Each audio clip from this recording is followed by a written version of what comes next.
أعوذ بالله من الشيطان الرجيم. بسم الله الرحمن الرحيم.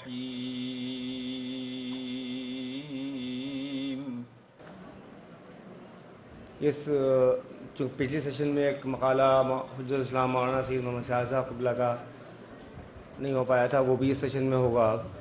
اور اس سیشن میں دوسرا مقالہ ہے حجت الاسلام مولانا سید القدر رضوی صاحب قبلہ کا. تو اس سیشن کی مجلس صدارت ہے، اس میں میں درخواست کروں گا بیرسٹر مرتضیٰ لاکھا صاحب سے کوئی تشریف لائیں، اور حجت الاسلام سید ذیشان ہدایتی صاحب قبلہ سے تو وہ تشریف لائیں.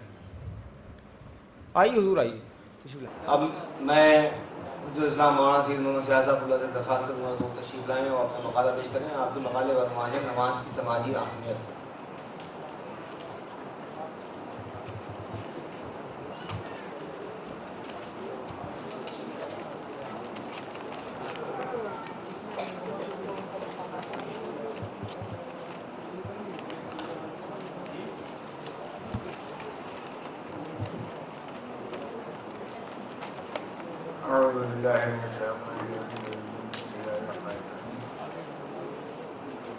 نحمده ونصلي على رسوله الكريم وعلى الطيبين الطاهرين.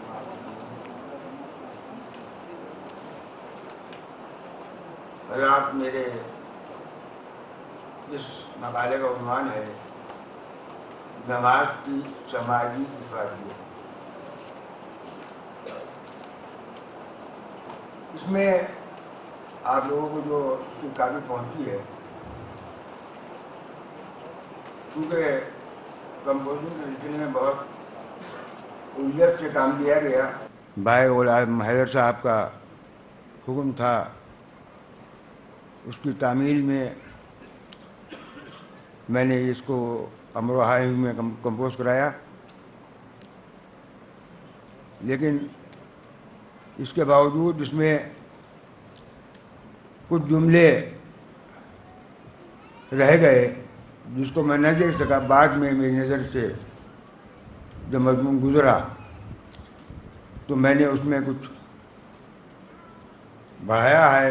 جو جملے رہ گئے تھے وہ ایک کاپی یہاں پہنچ چکی تھی. درمیان میں آپ کو کوئی جملہ اپنے اس کاپی سے علیحدہ محسوس ہوگا.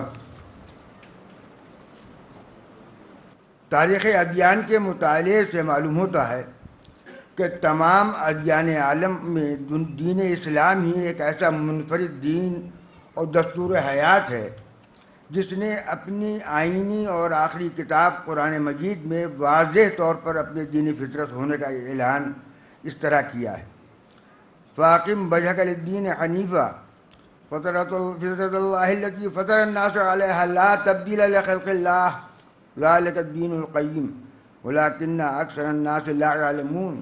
تم اپنا رخ سب راستوں سے ہٹ کر دین حق کے لیے سیدھا رکھو. یہ اللہ کی فطرت ہے جس پر اس نے انسانوں کو پیدا کیا ہے. اللہ کی خلقت میں کوئی تبدیلی نہیں ہوتی. یہی سیدھا دین ہے، مگر اکثر لوگ جانتے نہیں ہیں. اسلام ہی وہ فطری آئین حیات ہے جو ابتدائے آفرینی ہی سے دنیا انسانیت کو دعوت فکر و عمل دیتا رہا ہے. اسلام ہی ایک ایسا دستور اور ضابطۂ اخلاق ہے جس کے سارے اصول و ضوابط فطرت انسانی کو ملحوظ رکھتے ہوئے وضع کیے گئے ہیں. چنانچہ وہ انسان جو فطرتاً مغرور و متکبر واقع ہو اور جو اپنے علاوہ کسی دوسرے وجود کی عظمت و اہمیت و بزرگی و برتری کا تصور نہ رکھتا ہو، جس انسان کی زندگی اپنی فطری غرور و تکبر کے سبب ہمہ وقت خون خرابے کی آمادگاہ بنی رہتی ہو، اس مغرور و متکبر و غصۂ انانیت انسان کو اسی دین اور اسی آئین فطرت نے صرف حقیقی انسان ہی نہیں بنایا، بلکہ اسے سماجی زندگی کی افادیت سے باخبر کر کے انسان کو انسان کے ساتھ خوشگوار زندگی گزارنے کا سلیقہ سکھا دیا. دنیا کے کسی بھی سماج میں ایک پرسکون اور مطمئن زندگی گزارنے کے لیے چونکہ پورے سماج میں جذبہ مساوات کارفرما ہونے کے ساتھ ارتباط باہمی اور آپسی یگانہ تو یکجہتی ہونا ناگزیر ہے، جس کا وجود انسانی تکبر و غرور اور جذبہ انانیت کے خوفناک ماحول میں ناممکن ہے۔ لہذا اسلام ہی نے اس مغرور و متکبر انسان کے لیے ایک ایسا ضابطۂ حیات اور ایک ایسا آئین فطرت مرتب کیا جو اس کے جذبہ انانیت میں اعتدال و توازن پیدا کرنے کے ساتھ اس کے دل میں جذبہ قربانی کی بھی پرورش کرنے والا ہو، تاکہ سماج کی ہر فرد بغیر کسی خوف و خطر کے مطمئن و پرسکون زندگی گزار سکے۔ خالق کائنات نے خلقت کائنات کے ساتھ آدم اور اولاد آدم کو اس لیے نہیں پیدا کیا تھا کہ فتنہ و فساد اور جنگ و جدل کے ذریعے نسل آدمیت نیست و نابود ہو جائے، بلکہ اس کائنات میں آدم اور اولاد آدم کے پیدا کرنے کا مقصد آپسی بھائی چارہ، یگانگت و یکجہتی اور ارتباط باہمی کے ذریعے نسل آدم کی افزائش تھا، تاکہ نسل آدم ان مختلف موجودات عالم سے فیض حاصل کر کے اپنے سماجی زندگی کو خوشگوار بناتی رہے۔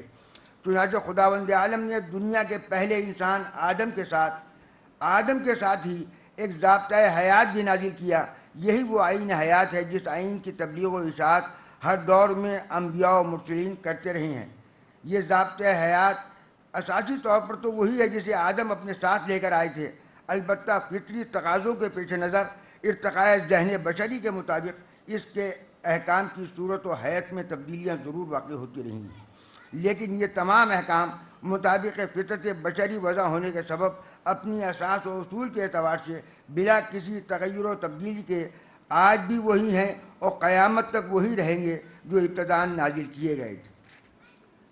آدم کے بعد ہر دور میں انبیاء و مرسلین آتے رہے اور اسی دین کو دنیا انسانیت تک پہنچاتے رہے ہیں، یہاں تک کہ ہمارے رسول حضرت ختم مرتبہ صلی اللہ علیہ وآلہ پر یہ دین مکمل ہو گیا، اور رسول اکرم صلی اللہ علیہ وآلہ وسلم نے بھی دنیا تک اس دین کو مکمل طور پر پہنچا دیا۔ یہی وہ دین ہے جسے حضرت ابراہیم اور حضرت اسماعیل کے پرخلوص جذبہ قربانی کی یادگار کے طور پر عہد ابراہیمی سے اسلام کے نام سے یاد کیا جاتا ہے، تاکہ اس دین کے ماننے والوں میں ابراہیم و اسماعیل کا جذبہ قربانی پرورش پاتا رہے، جیسا کہ قرآن مجید میں عربوں کو مخاطب کر کے ارشاد کیا جا رہا ہے، ملت ابیکم ابراہیم ہوا سماکم المسلمین، یہ تمہارے دادا ابراہیم کا دین ہے جس نے تمہارا نام مسلمان رکھا تھا۔ آدم کے بعد ہر دور میں انبیاء و مرسلین آتے رہے، ہاں رسول اکرم کے بعد ان کے نائبین یعنی ائمہ معصومین علیہ السلام کا فریضہ صرف اس ضابطۂ حیات کی حفاظت رہا ہے، جن میں کا آخری محافظ حقیقی آج بھی موجود ہے اور پردہ غیب میں رہ کر اس کی حفاظت کر رہا ہے۔ یہ ضابطۂ حیات جس کے احکام کو قیامت تک کے نافذ العمل رہنا ہے، اس کی مقصدیت اور افادیت تک پہنچنے کے لیے ان احکام کی حقیقی نوعیت پر غور کرنا پہلے ضروری ہے۔ جب تک کسی حکم کی نوعیت پر غور نہ کیا جائے گا، اس وقت تک حکم کی اہمیت کا احساس پیدا ہونا ناممکن ہے۔ عموماً ہر حکم کو کسی حاکم ہی کی طرف اس کی ظاہری حاکمیت کے سبب منسوب کیا جاتا رہا ہے۔ اس میں شک نہیں کہ ہر حکم کا تعلق بظاہر کسی حاکم ہی سے ہوتا ہے، لیکن ہر حکم اپنی نوعیت کے اعتبار سے جداگانہ ہوتا ہے، یعنی ایک حکم وہ ہوتا ہے جو اپنی نوعیت کے اعتبار سے خالص محکوم کی ذات سے متعلق ہوتا ہے، اور ایک حکم اپنی نوعیت کے لحاظ سے ایسا بھی ہوتا ہے جس کا تعلق محکوم کی ذات سے نہیں بلکہ حاکم کی ذات اور اس کی حاکمیت ہی سے ہوتا ہے۔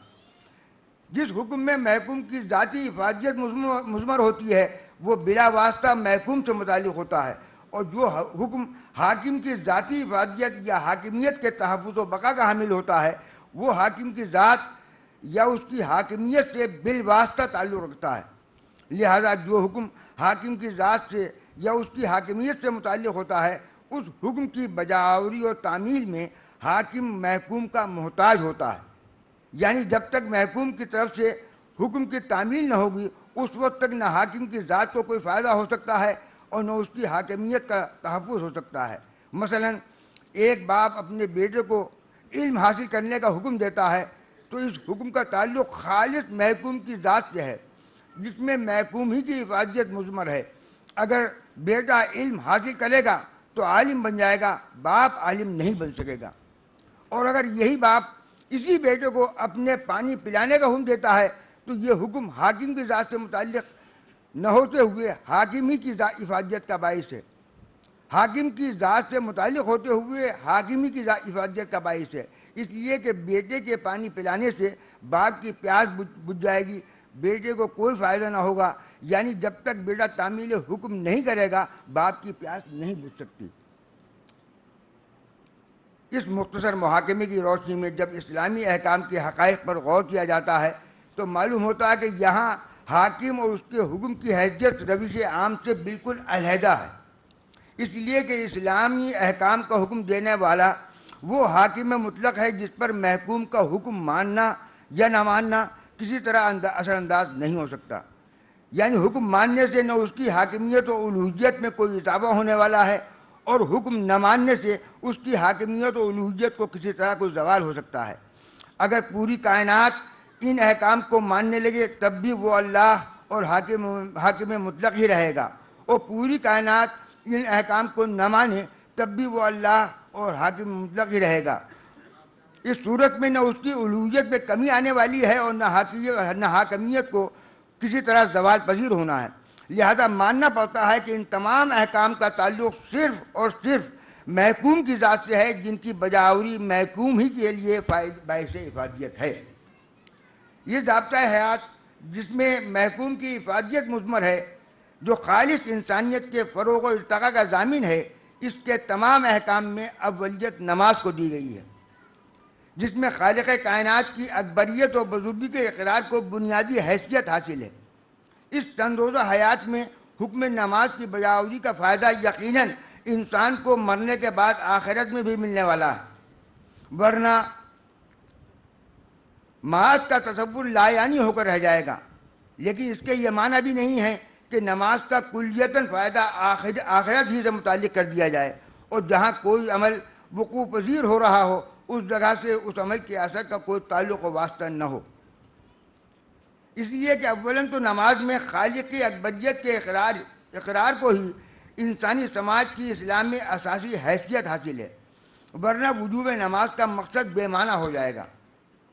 اس کے علاوہ نماز میں کچھ ایسے بھی اعمال کی پابندی کا حکم دیا گیا ہے جو صرف انسانی سماج کی ارتقاء پذیری ہی سے تعلق رکھتے ہیں، مثلا ادائیگی نماز کیجیے، پابندی اوقات کا حکم۔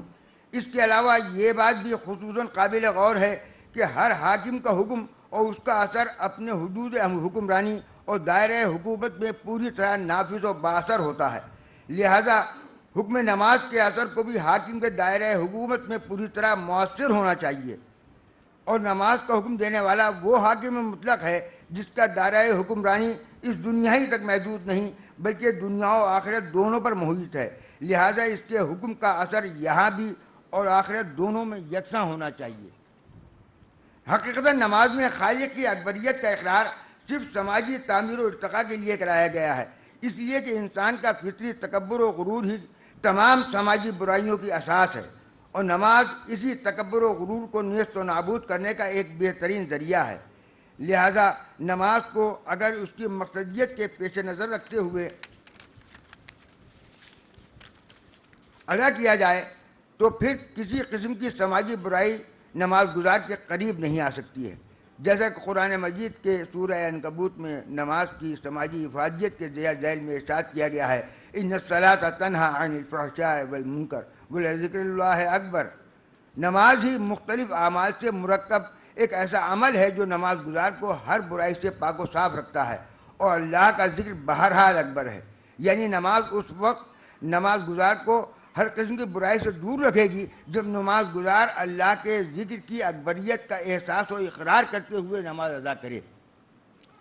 یوں تو تمام ہی اسلامی احکام حیات انسانی کے عروج و ارتقاء کے لیے وضع کیے گئے ہیں، لیکن سماجی زندگی میں نماز کی اہمیت پر جتنا زور دیا گیا ہے اور اس کی افادیت سے باخبر کرنے کا جس قدر اہتمام کیا ہے وہ اہتمام دوسرے احکام کے سلسلے میں نہیں ملتا۔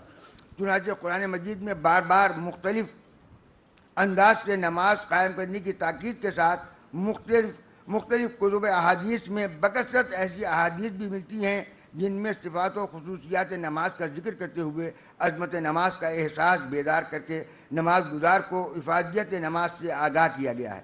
چنانچہ نماز کی عظمت کے ساتھ حقیقت نماز بیان کرنے پر یہاں تک زور دے دیا گیا ہے کہ ان قبل ما سواہا فإن رد ما سواہا، اگر نماز قبول کر لی گئی تو اس کے علاوہ سارے اعمال قبول کر لیے جائیں گے، اور اگر نماز رد کر دی گئی تو سارے اعمال رد کر دیے جائیں گے۔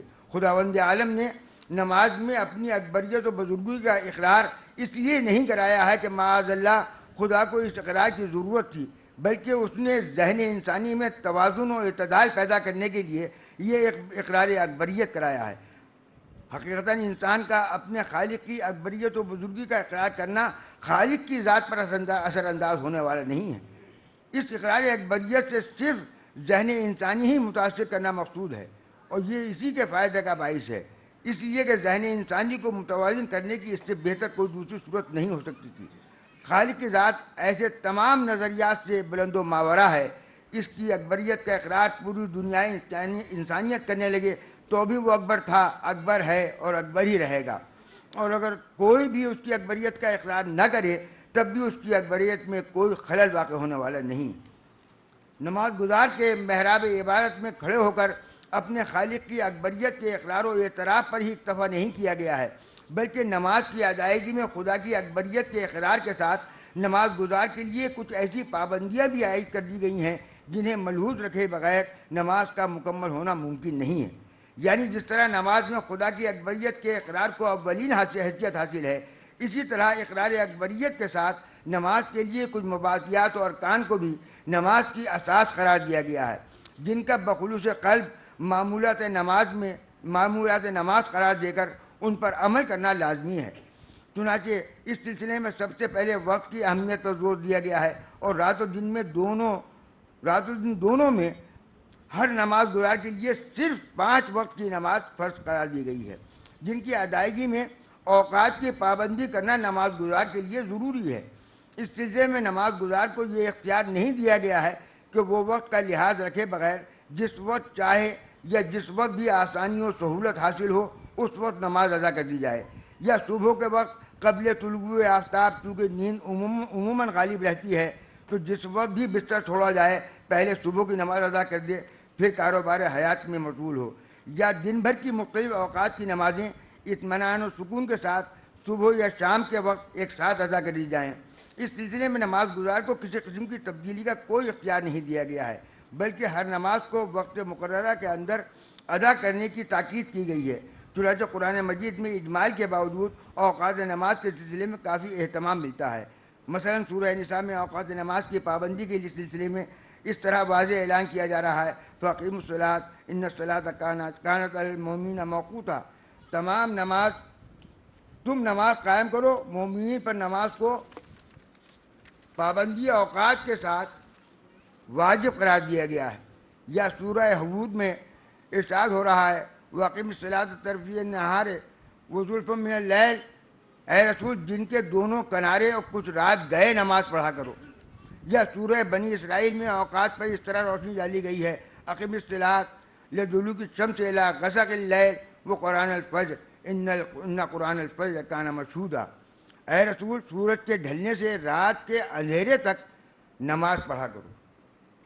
اس میں ظہر، عصر، مغرب اور عشاء یہ سب نمازیں آ گئیں، اور نماز صبح بھی پڑھا کرو، کیونکہ نماز صبح پر دن اور رات دونوں کے فرشتوں کی گواہی ہوتی ہے۔ مولا کائنات نے بھی نہج البلاغہ کے مکتوب 27 میں وقت نماز کی اہمیت پر اس طرح زور دیا ہے، صلی الصلاۃ لوقتها الموقت لها ولا تعجل وقتها لفراغ ولا تؤخرها عن وقتها لاشتغال واعلم كل شيء من عملك تبع لصلاتك، نماز کو اس کے مقررہ وقت میں ادا کرو، فرصت کی وجہ سے اسے قبل از وقت نہ پڑھو اور نہ کسی مصروفیت کی بنا پر مقررہ وقت سے مؤخر کرو۔ تمہیں معلوم ہونا چاہیے کہ تمہارے دوسرے اعمال تمہاری نماز کے تابع ہیں۔ حقیقتاً خداوند عالم نماز میں پابندی اوقات کے ذریعے انسان کو وقت شناس بنانا چاہتا ہے، اس لیے کہ یہ ساری کائنات اور اس میں یہ سارا کاروبار حیات وقت کی گھڑی ہی کے مطابق چل رہا ہے. وقت پر ہی اس دنیا رنگ و بو کا دار و مدار ہے اور وقت ہی کو اس تنروزہ حیات کی اساس قرار دیا گیا ہے. وقت شناسی ہی مقصد حیات ہے اور وقت شناسی ہی میں زندگی کی کامیابیاں مضمر ہیں. نماز میں پابندی اوقات کی تاکید کا مقصد یہی ہے کہ انسان نماز کے ذریعے وقت شناس بن کر تسخیر کائنات کے مراحل بحسن وجود طے کر سکے. نماز میں پابندی اوقات کے ساتھ ہر نماز کے لیے رکعات کا تعین بھی کیا گیا ہے، جس میں صبح کی نماز کے لیے صرف 2 رکعات واجب قرار دی گئی ہیں. ایسا نہیں ہے کہ صبح کا وقت دنیاوی مصروفیات کے لحاظ سے چونکہ عموماً فرصت کا ہوتا ہے تو 2 رکعات کی جگہ 10 رکعات ادا کر دی جائیں، یا ظہر و عصر کا وقت چونکہ بالخصوص دنیاوی مصروفیات کے اعتبار سے مصروف ترین ہوتا ہے لہذا اس میں 4 رکعات کی جگہ صرف 1 رکعت یا 2 رکعات پر ہی اکتفا کر لیا جائے. اسی طرح مغرب و عشاء میں بھی موسم کی شدت یا کسی عذر لنگ کے سبب 3 اور 4 رکعات کے بجائے 2 رکعات یا صرف 1 رکعت پڑھ لی جائے. اور اگر کبھی خضوع و خضوع کی کیفیت زیادہ طاری ہوئی تو 2 کی جگہ 10 رکعات پڑھ دی جائیں. اسلام کی فطری مساوات و اتحاد و یکسانیت کے پیش نظر نماز گزار کو اس سلسلے میں بالکل اختیار نہیں دیا گیا ہے. ہر نماز کے لیے رکعات کی جو تعداد مقرر کر دی گئی ہے اتنی ہی رکعات ادا کرنا ہر نماز گزار کے لیے واجب ہے. کسی کمی و بیشی کا حق اسے ہرگز نہیں ہے.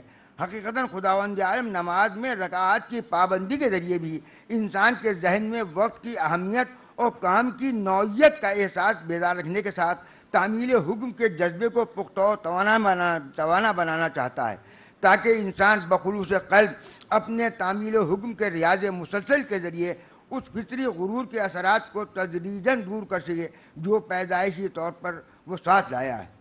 اس کے علاوہ نماز میں رکعات مخصوصہ کی پابندی کے ذریعے انسان کو اوقات معینہ کے درمیان کام کو پورا کرنے کا عادی بھی بنایا گیا ہے تاکہ سماجی زندگی میں اپنی مختلف ذمہ داریوں کی ادائیگی کے درمیان تقدیم و تاخیر کو ملحوظ رکھتے ہوئے وقت صرف کرنے میں کسی قسم کی افراط و تفریط کا شکار نہ ہونے پائے.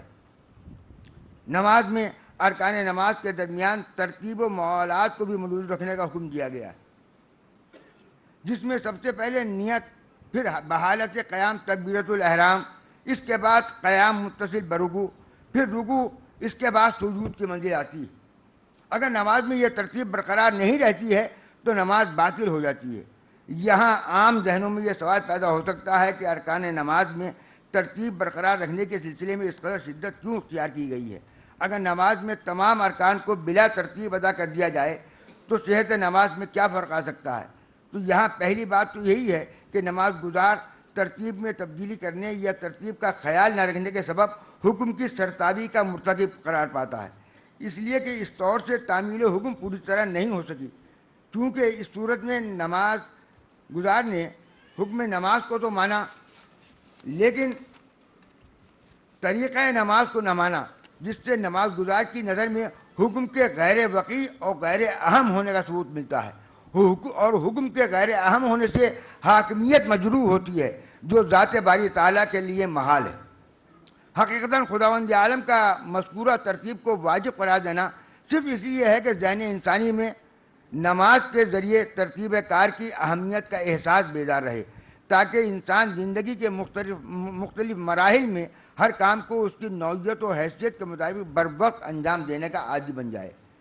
خداوند عالم کے حکم کے مطابق جب انسان اس کی بارگاہ میں کھڑے ہو کر اس کی اکبریت و بزرگی کا اعتراف بخلوص قلب کر لیتا ہے تو نماز کی اس پہلی منزل ہی کو طے کرنے کے بعد نماز گزار کا دل اپنے خالق کی طرف خود بخود مائل ہونے لگتا ہے، اور تکبر و غرور نے جسے انتہائی سخت دل بنا دیا تھا اقامت نماز کے ذریعے اس قدر نرم و گداز ہو جاتا ہے کہ جس انسان نے اپنے غرور و تکبر کے سبب اپنے علاوہ کبھی کسی کو لائق تعریف نہیں سمجھا تھا اور جس کا جذبہ انانیت کبھی کسی سے تعاون و امداد کا طالب نہ ہونے دیتا تھا، وہی انسان اپنی رب کی بارگاہ میں کھڑے ہو کر اس کی حمد و ثنا بھی کرتا ہے اور انتہائی عاجزی و انکساری کے ساتھ اس رب سے مدد کا طلبگار بھی ہو جاتا ہے.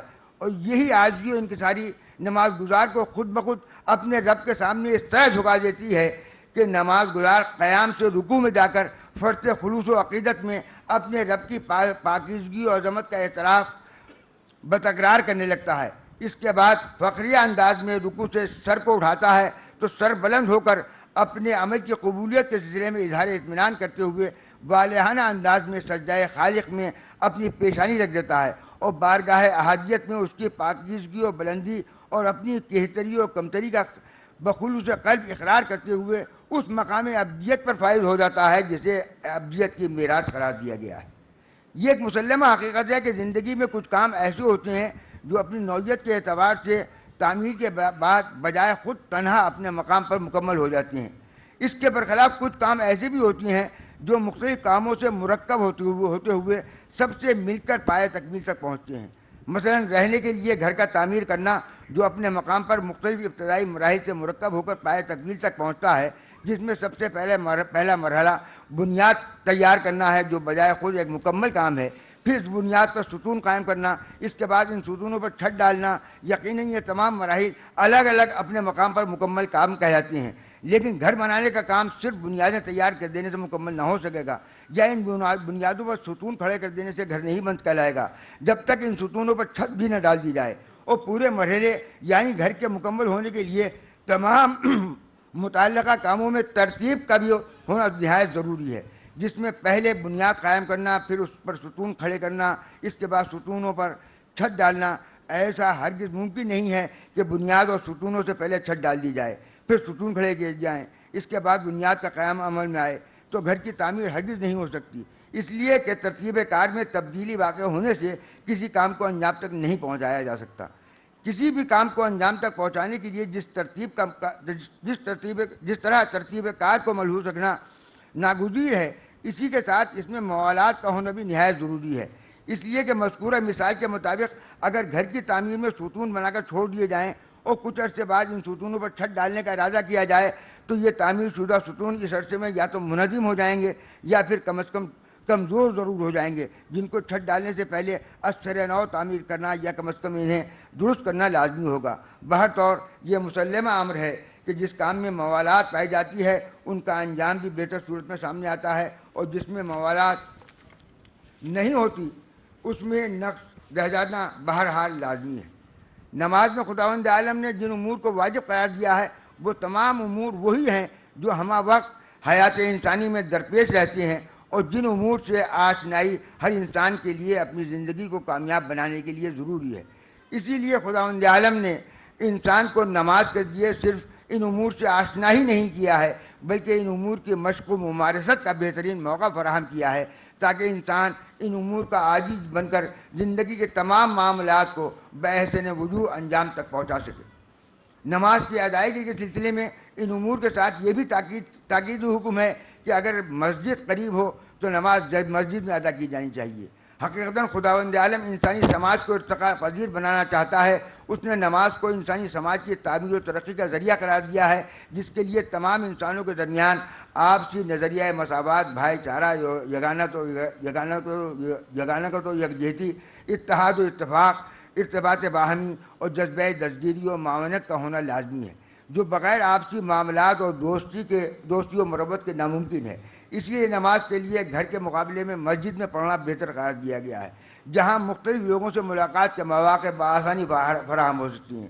اس میں شک نہیں کہ مسجد قریب نہ ہونے کی صورت میں یا مسجد تک پہنچنے میں کوئی معقول عذر ہونے کی صورت میں نماز گھر میں بھی ہو سکتی ہے، ورنہ اگر کوئی شخص مسجد سے قریب ہونے کی صورت میں بغیر کسی عذر کے گھر میں نماز پڑھنے کا عادی ہو جائے یا اس خیال ناقص کے ماتحت مسجد میں جانا ترک کر دے کہ مسجد میں مختلف افراد کے درمیان نماز میں وہ خضوع و خشوع نہ ہو سکے گا جو گھر کی تنہائی میں ہو سکتا ہے، اور گھر کی تنہائی کو مسجد کے مقابلے میں بہتر سمجھنے لگے تو ایسی صورت میں اس کے لیے مسجد میں جا کر نماز ادا کرنا واجب ہو جائے گا۔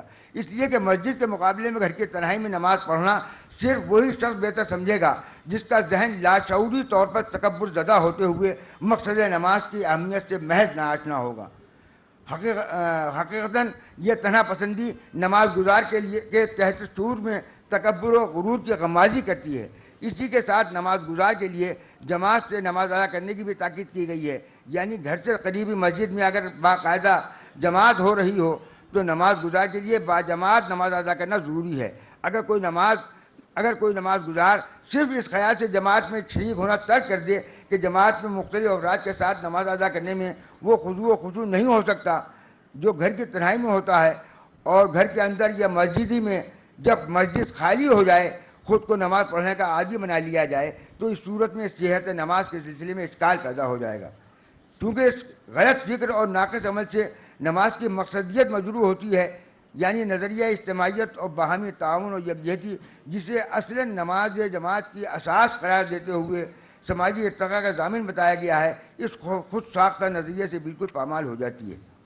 نماز یومیہ کے علاوہ ہفتے میں ایک مرتبہ نماز جمعہ کی تاکید کی گئی ہے۔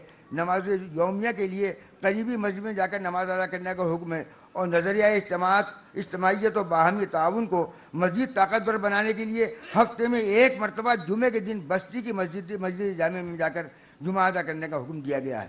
جس طرح روزانہ محلے کے قریبی مسجد میں جا کر نماز ادا کرنا ضروری ہے تاکہ اس محلے کے تمام قریبی افراد سے مسجد میں ملاقات ہو سکے اور روزانہ ایک کو دوسرے کے حالات سے پوری طرح آگاہی ہوتی رہے، اسی طرح ہفتے میں ایک مرتبہ نماز جمعہ کے ذریعے پوری بستی کے افراد سے ملاقات کا موقع فراہم ہو اور شہری حالات سے پوری طرح واقفیت حاصل ہو سکے۔ اسلام نے جمعے کو اجتماعیت کی علامت قرار دیا ہے، اسی لیے سورہ جمعہ میں نماز جمعہ کے سلسلے میں واضح طور پر تاکید حکم دیا گیا ہے تاکہ اس انسان نماز جمعہ کے ذریعے اجتماعیت کی حقیقی افادیت سے آشنا ہوتے ہوئے اس سے پوری طرح بہرہ مند ہو سکے۔ اسی لیے نماز جمعہ کو باجماعت ادا کرنے کا حکم ہے۔ جمعے کی نماز فرادہ نہیں ہو سکتی، جس طرح جمعے کی 2 رکعات یا باجماعت ادا کرنے کی تاکید کی گئی ہے، اسی طرح نماز سے پیشتر 2 خطبے سننا بھی ہر نمازی کے لیے ضروری قرار دیے گئے ہیں۔ نماز سے پیشتر خطیب پہلے خطبے کو حمد و ثنائے باری تعالیٰ سے شروع کرتا ہے، اس کے بعد اللہ کی وحدانیت اور رسول کی رسالت کی گواہی دی جاتی ہے، پھر خطیب اس چند روزہ حیات کی حقیقت بیان کرتے ہوئے موت و حیات کے فلسفے پر روشنی ڈالتا ہے۔ اسی طرح دوسرے خطبے میں بھی حمد و ثنائے خدا کے بعد حالات حاضرہ پر اظہار خیال کرتے ہوئے سیاسی اور اقتصادی حالات پیش کیے جاتے ہیں تاکہ مومن سماجی زندگی کے حقائق سے پوری طرح باخبر ہوتے ہوئے موجودہ دور میں اپنے لیے خوشگوار اور کامیاب زندگی گزارنے کی راہیں ہموار کر سکیں۔ خلقت کائنات کے بعد دنیا کے مختلف علاقوں اور خطوں میں مختلف ادوار میں بے شمار مذاہب، ادیان اور بکثرت اسم آتے رہے ہیں، جن کی تعمیر و تشکیل میں دنیا کے بڑے بڑے مفکر و دانشور اور کہنہ مشق فلاسفہ و حکماں نے اپنی ذہنی صلاحیتیں صرف کی ہیں اور اپنی دوربینی اور عمیق نظری کے ذریعے اصلی تقاضوں اور درپیش مسائل حیات کو ملحوظ رکھتے ہوئے ان کے لیے کچھ اصول و ضوابط بھی متعین کی ہیں۔ لیکن یہ تمام مذاہب و ادیان چونکہ ایک انسانی کی فکر و بصیرت کا نتیجہ تھے جن کی تشکیل میں مخصوص علاقے اور مخصوص ماحولی کو پیش نظر رکھا گیا تھا، لہذا یہ تمام مذاہب اپنی ظاہری اور عارضی حسن و جمال کی چند روزہ بہار دکھا کر اپنے محرک اور اپنے بنانے والے کے ساتھ دنیا سے رخصت ہو گئے۔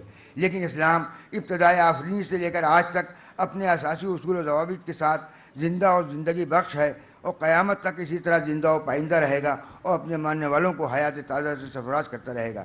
دنیا میں یہی ایک ایسا ضابطۂ حیات ہے جو کل بھی ہر صاحب نظر کے لیے جاذب نظر رہا ہے اور آج بھی اپنی فطری اور پرکشش اصول و قوانین کی بدولت صاحبان فکر و نظر کی توجہات کا مرکز بنا ہوا ہے۔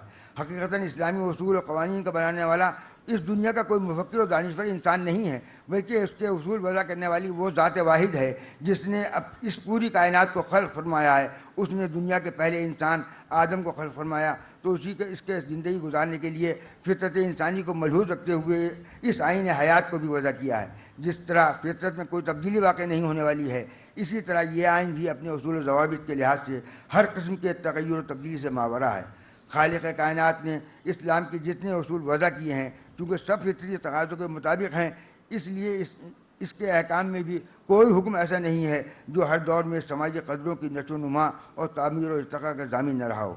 اس میں شک نہیں کہ اسلام کے تمام ہی احکام اپنی مقصدیت کے اعتبار سے سماجی تعمیر و ارتقاء اور اصلاح معاشرہ ہی کے لیے وضع کیے گئے ہیں اور ہر حکم اپنے مقام پر محکومی کی ذاتی افادیت کا حامل ہے، لیکن نماز کو ان تمام احکام کی اساس ہونے کے سبب ان سب پر فضیلت و فوقیت حاصل رہی ہے، اس لیے کہ اسلام کے دیگر تمام احکام کا الگ الگ جن خصوصیات کے حامل ہیں وہ تمام خصوصیات بحیثیت مجموعی نماز میں پائی جاتی ہیں۔ نماز یہ ایک ایسا عمل ہے جس کی بجاوری سے انسان ہر قسم کی سماجی برائیوں سے خود کو پاک کر کے اس مقام اعلیٰ تک رسائی حاصل کر سکتا ہے جسے معراج ابدیت سے معنون کیا جاتا ہے۔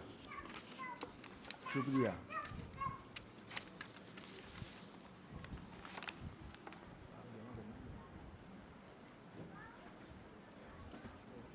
سوالات کچھ اگر ہوں تو اس میں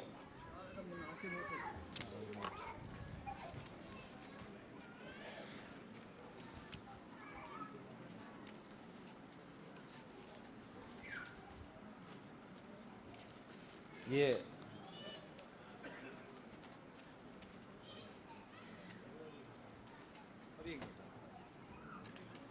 آپ لوگ سوالات دیتے، میں سمجھتا ہوں کہ اب دوسرا مقالہ شروع کر دیا جائے تاکہ اچھا ٹھیک ہے، ہاں بس نماز کے سلسلے میں کافی سوالات آ رہے ہیں، تو میں چاہتا ہوں کہ مقالہ دوسرا ہو جائے. اور ہاں، ہم حجت الاسلام مولانا سید عسکری صاحب قبلہ کا استقبال کرتے ہیں. ان کا اس سیشن میں مقالہ ہے. میں چونکہ جب تک آپ مولانا تشریف نہیں لائے تھے اس لیے میں نے اعلان نہیں کیا تھا احتیاطاً کہ مولانا کہیں کسی اپنی مصروفیت کی وجہ سے تشریف نہ لا سکیں.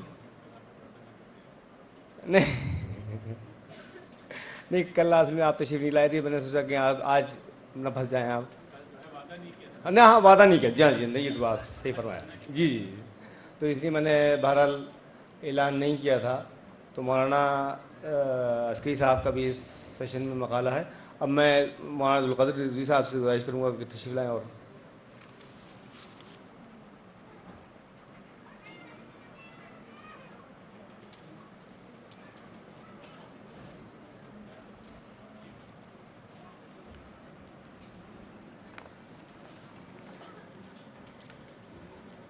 أعوذ بالله من الشيطان اللعين الرجيم. لا حول ولا قوة إلا بالله العلي العظيم. حسبنا الله ونعم الوكيل، نعم المولى ونعم النصير. بسم الله الرحمن الرحيم. الحمد لأهله والصلاة على أهلها. أما بعد، السلام علیکم ورحمۃ اللہ وبرکاتہ. عزیزان محترم، میرا موضوع زکوٰۃ، خمس اور دیگر مالی عبادات ہے. اور یہ مال ایسا ہے کہ جو ہر شخص جانتا ہے کہ بڑی مشکل سے نکلتا ہے اور بہت مشکل سے دوسروں تک پہنچتا ہے. اسلام نے انسان کی زندگی کے تمام ممکنہ جہات کو بیان فرمایا ہے تفصیل کے ساتھ. مال جو قوام الناس ہے اور جس کے بغیر ایک قدم بھی چلا نہیں جا سکتا. تو اس سلسلے میں اسلام نے تفصیل سے اس پہ گفتگو کی ہے اور علماء کرام نے مفصل کتابیں اس پہ تصنیف کی ہیں. آیت اللہ باقر الصدر شہید رضوان اللہ تعالی علیہ نے اقتصادنا اور مرکز جہانی نے 8 جلدوں میں تقریباً الاقتصاد کے نام سے بڑا مفصل اس موضوع پہ کام کیا ہے. اس موقع کے اوپر وہ تمام بیانات تو ممکن نہیں ہیں، لیکن شیعی دنیا میں ایک، یا مسلم میں کہہ سکتے ہیں کہ کانسیپٹ دنیا سے دوری اور مال سے بچنے کا تصور ایسا آ گیا کہ بس بچتے ہی رہے اور فقیر سے فقیر تر ہوتے چلے گئے. اس میں گناہ سمجھتا ہوں کہ ممبر کی صحیح رہنمائی نہیں ملی مومنین کو، یا مومنین نے اس طرف کوئی توجہ نہیں دی.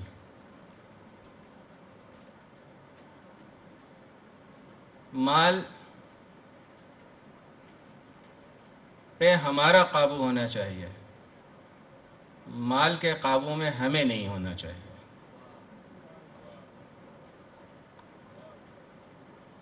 اس سمجھنے کے لیے ہم نے مال سے ہی دوری اختیار کی،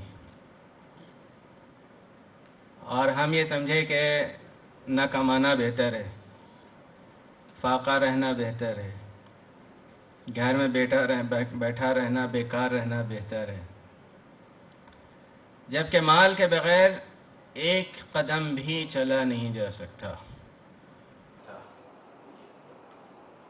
اور افسوسناک حقیقت ہے کہ 3/4 مال دنیا کا مسلمانوں کا مال ہے۔ یہاں صاحبان علم و اطلاع موجود ہیں، اگر نہیں تو انٹرنیٹ پہ جا کر آج کل تو ہر شخص، ہر بچے کو بھی انٹرنیٹ آتا ہے،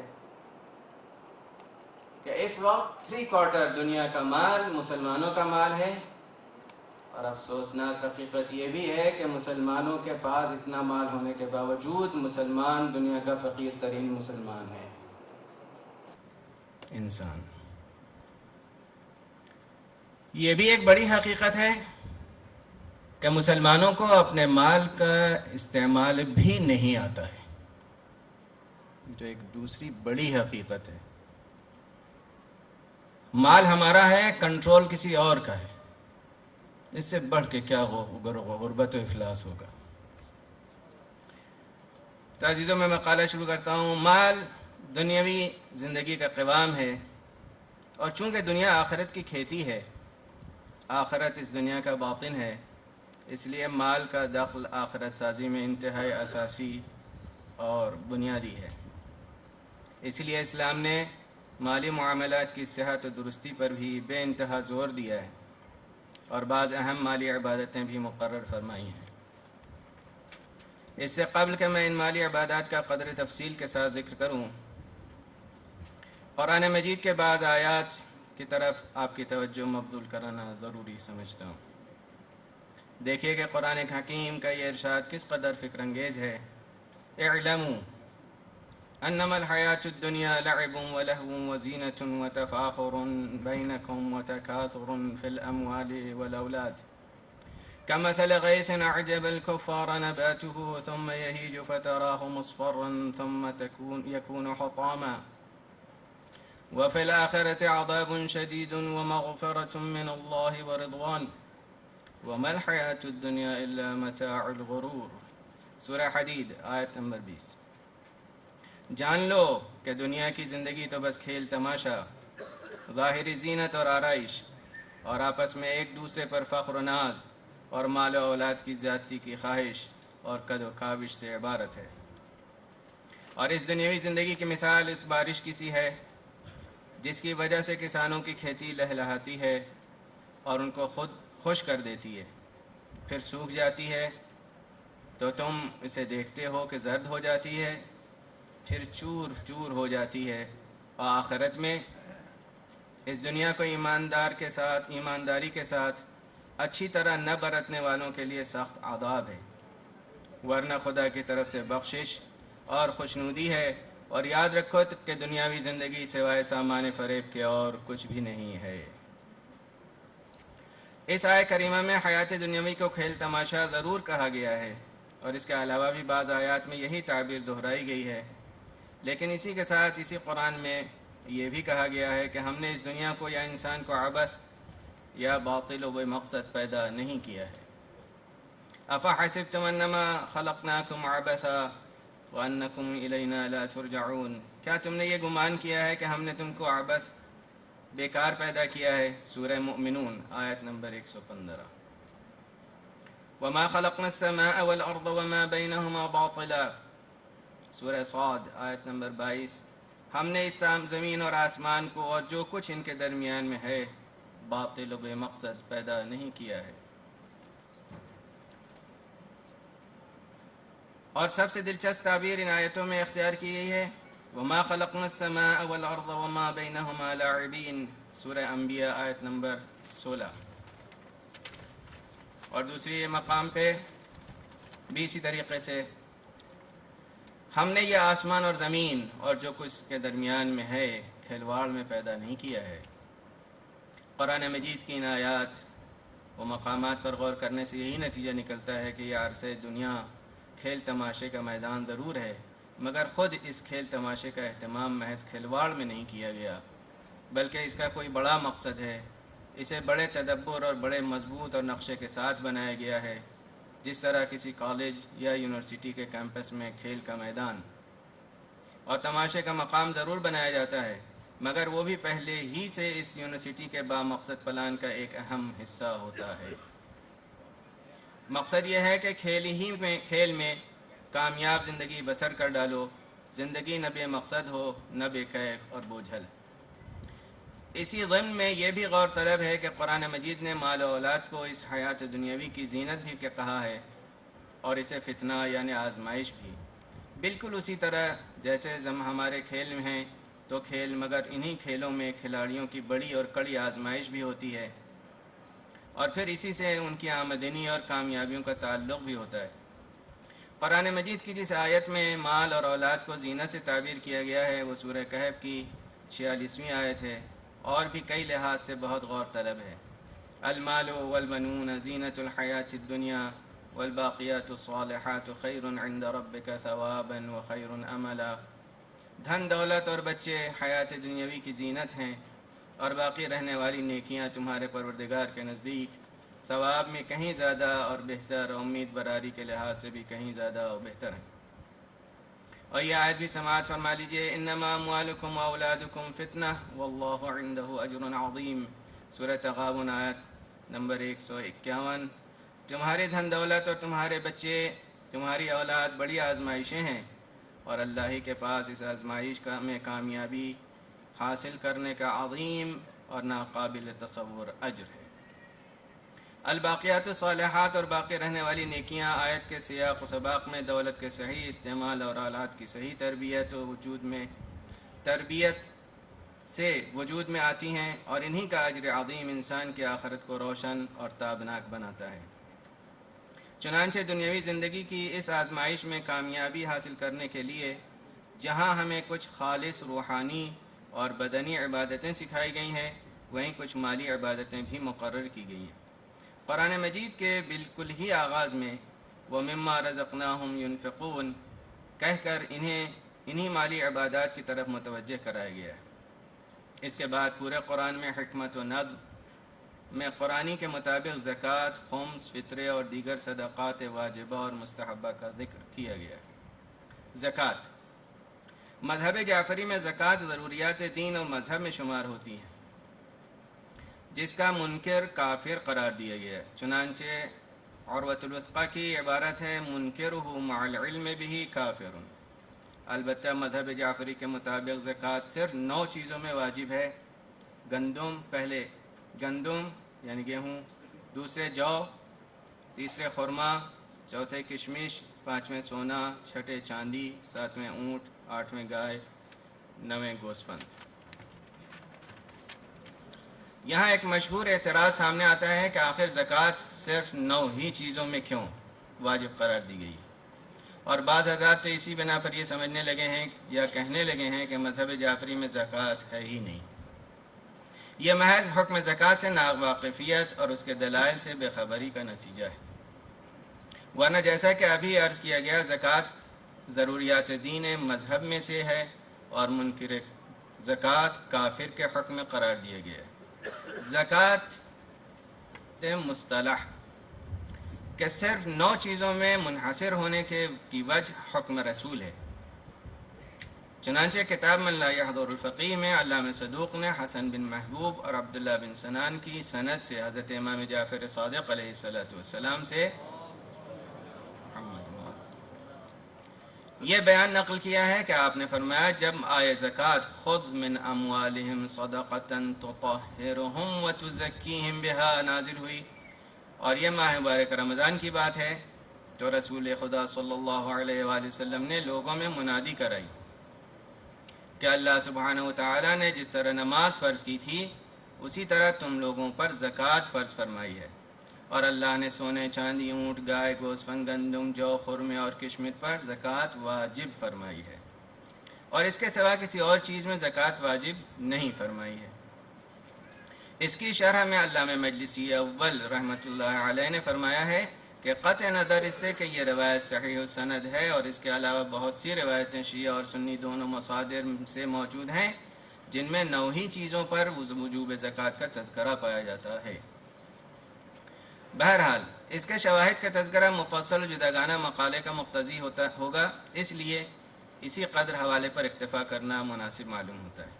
ہاں، سنت زکوٰۃ بعض دوسرے حبوب غلوں پر بھی وارد ہوئی ہے۔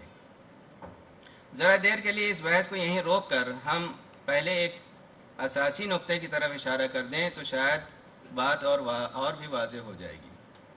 زکوٰۃ ایک کلی عنوان ہے، بالکل اسی طرح جس طرح صلات کے معنی ایک مخصوص عبادت کے ہیں جس میں کچھ مخصوص ذکر و تلاوت ہے اور کچھ مخصوص افعال ہیں، لیکن اس کے افراد و مصادق متعدد ہیں، جیسے صلاۃ یومیہ یعنی روزانہ کی 5 جگانہ نمازیں، صلاۃ الجمعہ، صلاۃ الایات، صلاۃ نافلہ یومیہ، صلاۃ اللیل، نماز شب وغیرہ۔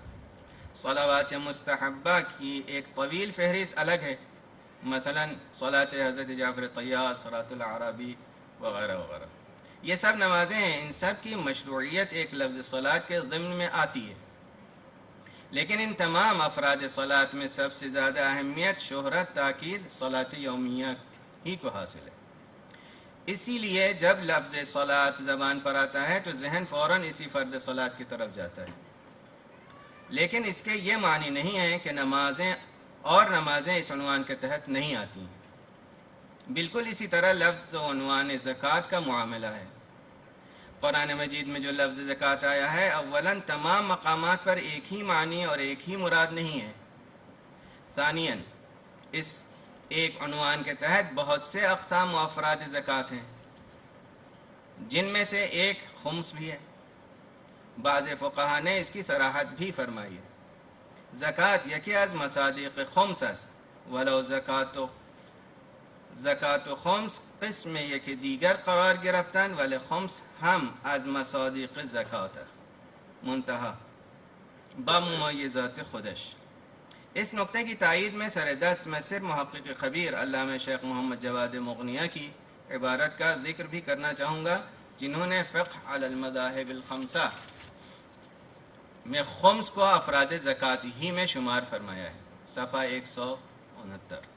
یعنی زکوٰۃ اگر سونا چاندی سکہ دار ہو یا سکہ سونے چاندی کا چل رہا ہو تو اس کی زکوٰۃ کا نصاب الگ ہے، اور اگر سکہ سونے چاندی کا نہ ہو تو مال تجارت کی آمدنی و خرچ کے بعد انسان جو کچھ بچت یا منافع حاصل کرے اس پر زکوٰۃ خمس بمقدار خمس یعنی 20% ہے۔ البتہ جس طرح سے نصاب زکوٰۃ میں تفاوت ہے، اسی طرح سے مصارف میں تفاوت ہے۔ یہ سب مذہب جعفری میں بدلیل قرآن و بدلیل سنت پیغمبر صلی اللہ علیہ وآلہ وسلم، نہ کہ بدلیل قیاس و استحسان وغیرہ۔ وجوب خمس کے بارے میں بعض حضرات یہ سوال اٹھاتے ہیں کہ اس کا ذکر تو قرآن مجید میں صرف ایک ہی مقام پر آیا ہے اور زکوٰۃ کا ذکر بار بار آیا ہے، اس لیے خمس پر اتنی تاکید کیوں کی جاتی ہے؟ اس سوال کا جواب بہت ہی واضح ہے۔ حکم مولوی یعنی بحیثیت مولا و آقا، بحیثیت حاکم اعلیٰ، پروردگار کا کوئی بھی حکم اپنی اہمیت کے اعتبار سے تکرار حکم کا محتاج نہیں ہے۔ وہ کسی بات کو 100 بار بتکرار کہے تو اس کی اہمیت مسلم ہی ہے، لیکن اگر کسی بات کو ایک ہی بار کہے مگر وہ ایک بار کا حکم بالکل صاف، حتمی اور قطعی ہو تو اس کی اہمیت کسی بھی لحاظ سے کم نہیں ہوتی، جبکہ یہ بات پہلے ہی ذکر کی جا چکی ہے کہ لفظ زکوٰۃ کے مصادیق میں بھی خمس کا شمار کیا گیا ہے۔ پھر یہ بات بھی دیکھنے سے تعلق رکھتی ہے پیغمبر اکرم صلی اللہ علیہ وآلہ وسلم نے اس حکم پر عمل کا کتنا اہتمام فرمایا ہے۔ اس امر کا جائزہ لینے کے لیے حضرت صلی اللہ علیہ وآلہ وسلم کے تمام احکام، فرامین، خطوط اور عہد ناموں وغیرہ کا مطالعہ کرنے سے بطور حوالہ یہ چند ارشادات ہمیں دستیاب ہوتے ہیں۔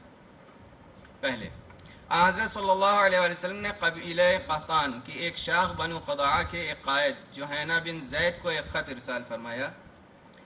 اسد الغابہ اور الاصابہ فی معرفت صحابہ میں یہ خط موجود ہے، اور یہ ذکر بھی ہے کہ اسے ابو مریم عمرو بن مرہ جوہینی نے لے کر گئے تھے، اور خط کا متن یہ ہے: ان لکم بطون الارض وسہولها وطلاع الاودیة وظهورها على ان ترعوا نباتها وتشربوا ماءها على ان تودوا الخمس۔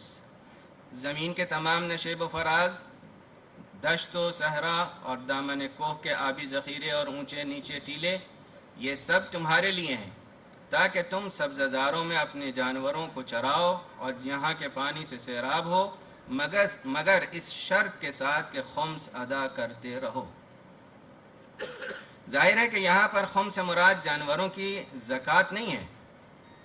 جانوروں کی زکوٰۃ معین ہے، اس کا نصاب جدا ہے، وہ نصاب خمس یا بحد خمس یعنی 20% ہرگز نہیں ہے۔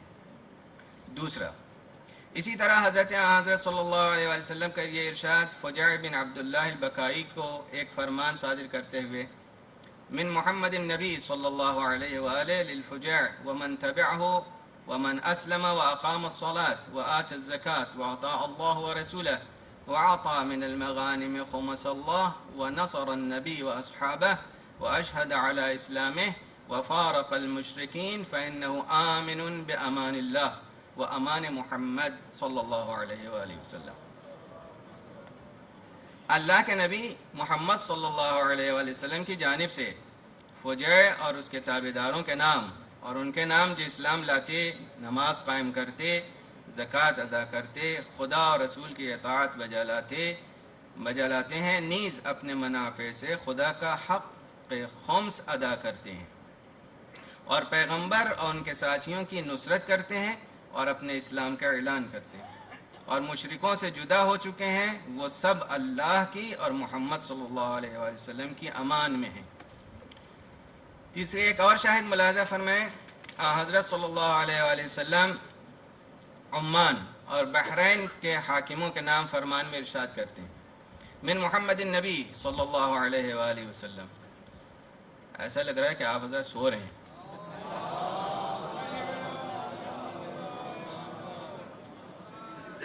اس لیے کہ حدیث میں ہے کہ جب محمد صلی اللہ علیہ وسلم کا نام آئے تو صلوات بآواز بلند پڑھنا چاہیے۔ بھئی یہاں تو مال نہیں مانگ رہا ہوں نا، نہ تو ابھی زکوٰۃ دینے کی بات آئی ہے، نہ خمس دینے کی بات آئی ہے۔ جب سننے میں اتنا سکوت ہے، جا کر پیغمبر اکرم صلی اللہ علیہ وسلم ارشاد فرماتے ہیں کہ جب میرا نام آئے تو بخیل ترین انسان وہ ہے دنیا کا کہ جو میرا نام لیا جائے اور مجھ پر صلوات نہ بھیجے۔ بھائی اسی سے اندازہ ہو گیا کہ خمس کیا ہے۔ تو جناب علی، عمان کے حاکمہ کے نام امام پیغمبر کا یہ فرمان: من محمد النبی صلی اللہ علیہ وآلہ وسلم لعباد اللہ الاسبدیین ملوک عمان واسبد عمان من كان منهم بالبحرين انهم آمنوا واقاموا الصلاة واتوا الزكاة واطاعوا الله ورسوله وأعطوا حق النبي ونسكوا نسك المسلمين فإنهم آمنون۔ نبی برحق حضرت رسول اللہ محمد صلی اللہ علیہ وآلہ وسلم کی جانب سے خدا کے بندوں اسبد سے وابستہ عمان کے حکمرانوں اور ان میں سے جو بحرین میں آباد ہیں ان سب کے نام، اگر وہ لوگ ایمان لے آئیں، نماز قائم کریں، زکوٰۃ دیں، اللہ اور اس کے رسول کی اطاعت کریں اور رسول کا حق خمس ادا کریں اور مسلمانوں کی راہ و روش اپنائیں تو وہ سب امان میں ہیں۔ چوتھا شاہد، حضرت صلی اللہ علیہ وسلم کا خط جناد ازدی کے نام: بسم اللہ الرحمن الرحیم، ھذا کتاب من محمد رسول اللہ صلی اللہ علیہ وآلہ لجناد الازدی وقومه ومن تبعه ما أقاموا الصلاة ورسوله وأطاعوا رسوله وأعطوا من المغانم خمس الله وسهم النبي صلى الله عليه وفارقوا المشركين فإن لهم ذمة الله وذمة محمد بن عبد الله۔ ترجمہ، بسم اللہ الرحمن الرحیم، اللہ کے رسول محمد صلی اللہ علیہ وآلہ وسلم کی جانب سے جناد ازدی اور اس کی قوم اور اس کے تابعداروں کے لیے امان ہے، اور خدا اور محمد صلی اللہ علیہ وآلہ وسلم کی ذمہ داری ہے جب تک کہ وہ لوگ نماز قائم کریں، زکوٰۃ دیں، اللہ و رسول کی اطاعت کریں اور اپنی کمائی میں سے خمس ادا کریں جو اللہ اور اللہ کے رسول کا حصہ ہے، اور مشرکوں سے جدا رہیں۔ یہ چند نمونے ہیں جو مشہور محقق ڈاکٹر محمد حمید اللہ کی مجموعہ الوثائق السیاسیہ فی العہد النبوی سے اقتباس کیے گئے۔ اس کتاب میں اور دوسری مشہور کتب رجال و حدیث میں اسی قبیل کی اور بہت سے فرامین موجود ہیں، نہ جن کی سند میں کوئی شبہ ہے، نہ جن کی دلالت میں کوئی ابہام۔ ایسی صورت میں خمس کے حکم پر کوئی شبہ یا اعتراض وارد کرنا سراسر زیادتی ہے۔ خمس بھی زکوٰۃ کی ایک قسم ہے اور زکوٰۃ ہی کی طرح ضروریات مذہب میں شمار ہوتی ہے۔ ظاہر ہے کہ اس کے تفصیلی جزئی اور فرعی احکام جو عام طور پر رسالہ عملیہ میں مندرج ہوتے ہیں اور ان کے یہاں دہرانے کی ضرورت نہیں ہے۔ اب ہم بعض اور قرآنی آیات پیش کرنا چاہتے ہیں جن میں مالی انفاق کا ذکر ہے اور کس شد و مت کے ساتھ ہے، اور وہ آیات کے لب و لہجے سے ظاہر ہے۔ سورہ معارج میں نجات آخرت کے سزاواروں کے شرائط میں سے إِلَّا الْمُصَلِّينَ الَّذِينَ هُمْ عَلَى صَلَاتِهِمْ دَائِمُونَ وَالَّذِينَ فِي أَمْوَالِهِمْ حَقٌّ مَعْلُومٌ لِلسَّائِلِ وَالْمَحْرُومِ وَالَّذِينَ يُصَدَّقُونَ بِيَوْمِ الدِّينِ۔ مگر جو لوگ نماز پڑھتے ہیں، جو اپنی نمازوں کا التزام رکھتے ہیں، اور جن کے مال میں مانگنے والے اور نہ مانگنے والے مستحقین کے لیے ایک مقرر حصہ ہے، اور جو لوگ روز جزا کی تصدیق کرتے ہیں، وہ ہرگز کسی سرزنش یا ملامت کے سزاوار نہیں ہیں۔ والذین فی اموالہم حق معلوم کے ضمن میں کتب حدیث و فقہ میں یہ بحث بڑی اہم ہے کہ آیا یہ زکوٰۃ کے علاوہ اور کوئی حق معلوم ہے جو واجب ہے، یا یہ صدقات مستحبہ ہی کی قسم ہے۔ صدقات مستحبہ کی فہرست طویل ہو سکتی ہے، یہاں تک کہ ضرورت مندوں کو قرض حسنہ فراہم کرنا بھی ایک صدقہ مستحبہ ہے اور ایک عظیم مالی عبادت ہے۔ سورہ مبارک مزمل کے یہ آیات بھی ملاحظہ ہوں۔ وَأَقِيمُوا الصَّلَاةَ وَآتُوا الزَّكَاةَ وَاقْرِضُوا اللَّهَ قَرْضًا حَسَنًا وَمَا تُقَدِّمُوا لِأَنفُسِكُم مِّنْ خَيْرٍ تَجِدُوهُ عِندَ اللَّهِ هُوَ خَيْرٌ وَأَعْظَمُ أَجْرًا۔ اور جو بھی نیک عمل اپنے واسطے خدا کے سامنے پیش کرو گے، اسی کو خدا کے ہاں بہتر اور صلے میں بزرگتر پاؤ گے۔ قرآن کریم نے اللہ کو قرض دینے کی تعبیر ایک سے زائد مقام پر اختیار فرمائی ہے، اور یہ کوئی معمولی تعبیر نہیں ہے۔ سورہ مبارکہ حدید میں ارشاد ہوا ان المصدقین والمصدقات واقرضوا اللہ قرضا حسنا یضاعف لهم ولهم اجر کریم۔ بے شک خیرات دینے والے مرد اور خیرات دینے والی عورتیں اور جو لوگ خدا کو سچی نیت سے قرض دیتے ہیں، ان کو دوگنا اجر دیا جائے گا اور ان کا بہت معزز صلہ ہے۔ اجر کریم، اس صفت کریم کے بے قرانی قابل توجہ ہے۔ اس صفت کریم کی بے قرانی قابل حصر و بیان نہیں ہے۔ اسی سورہ حدید میں یہ حسن خطاب بھی وارد ہوا ہے من ذا الذی یقرض اللہ قرضا حسنا فیضاعفہ لہ ولہ اجر کریم۔ کون ہے جو خدا کو خالص نیت سے قرض حسنہ دے تاکہ خدا اس کے لیے دونا اجر عطا کرے، اور اس کے لیے بہت ہی باعزت و بابرکت اجر جنت تو ہے ہی۔ یہاں ان آیات میں تو صرف دونے اجر کی بات کہی گئی ہے۔ اب ذرا سورہ بقرہ کی ان آیات پر بھی نظر ڈالیے جن میں ایک حسین تشبیہ کے پیرائے میں اجر انفاق میں بے پناہ و بے کراں برکتوں کا ذکر کیا گیا ہے۔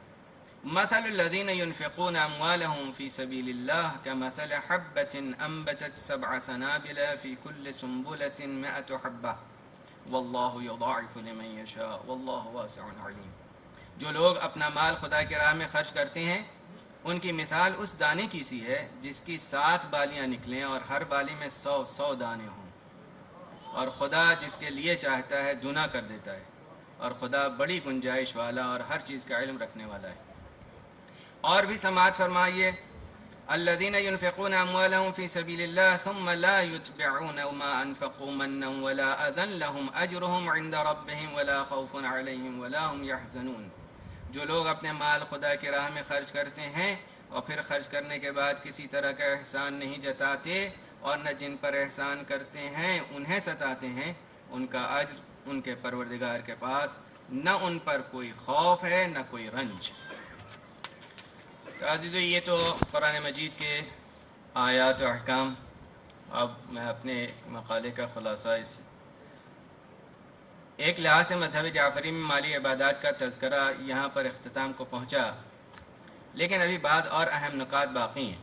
جو لوگ فلسفہ احکام یا مقاصد احکام و علل احکام و شرائع جاننے کے خواہش مند ہوں، ان کے لیے ضروری ہے کہ اولاً ہر حکم کا اچھی طرح خود قرآن کریم کے بیان اور احادیث معصومین کے درمیان میں کافی غور و خوض کرنا چاہیے، اس لیے کہ کہیں صراحتاً کہیں کنایتاً مگر خدا و رسول اور ائمہ خدا علیہ السلام نے احکام کی مصلحتوں اور ان کے حاصل ہونے والے مادی اور معنوی فائدوں کی طرف رہنمائیاں ضرور فرمائی۔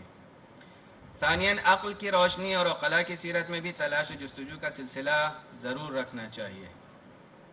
اب آج اگر کوئی انٹرنیٹ پر موجود معلومات کا صحیح استعمال کرنا چاہیے اور وہ یہ ڈیٹا جمع کرے کہ اس وقت پوری دنیا میں گندم، جو وغیرہ اجناس کی کل پیداوار کتنی ہے، پھر یہ اندازہ لگائے کہ اس کل سے صرف مسلمانوں کا حصہ کتنا ہے جو میں نے ابتدا میں عرض کیا، اور پھر یہ تجزیہ کرے کہ اس کی زکوٰۃ کتنی ہوگی، تو اندازہ ہوگا کہ اگر مسلمان صرف اپنی زکوٰۃ واجب پوری دیانتداری کے ساتھ نکال دے تو نہ صرف یہ کہ مسلمانوں میں کوئی بھوکا باقی نہ رہے، بلکہ پوری دنیا اور پورے عالم بشریہ سے کم از کم بھوک کا خاتمہ ہو جائے۔ یہ ایک وہ صداقت ہے جسے میں نے ابتدا میں عرض کیا کہ 3/4 دنیا کا مال مسلمانوں کا ہے۔ یہ اس سچائی کے ساتھ یہ بھی بڑی سچائی ہے کہ دنیا میں بھوکے مرنے والے صرف مسلمان ہی ہیں۔ اگر اس بات پر یقین نہ آئے تو اب ایک دوسری طرح سے بھی تجزیہ کر کے دیکھ لیجئے۔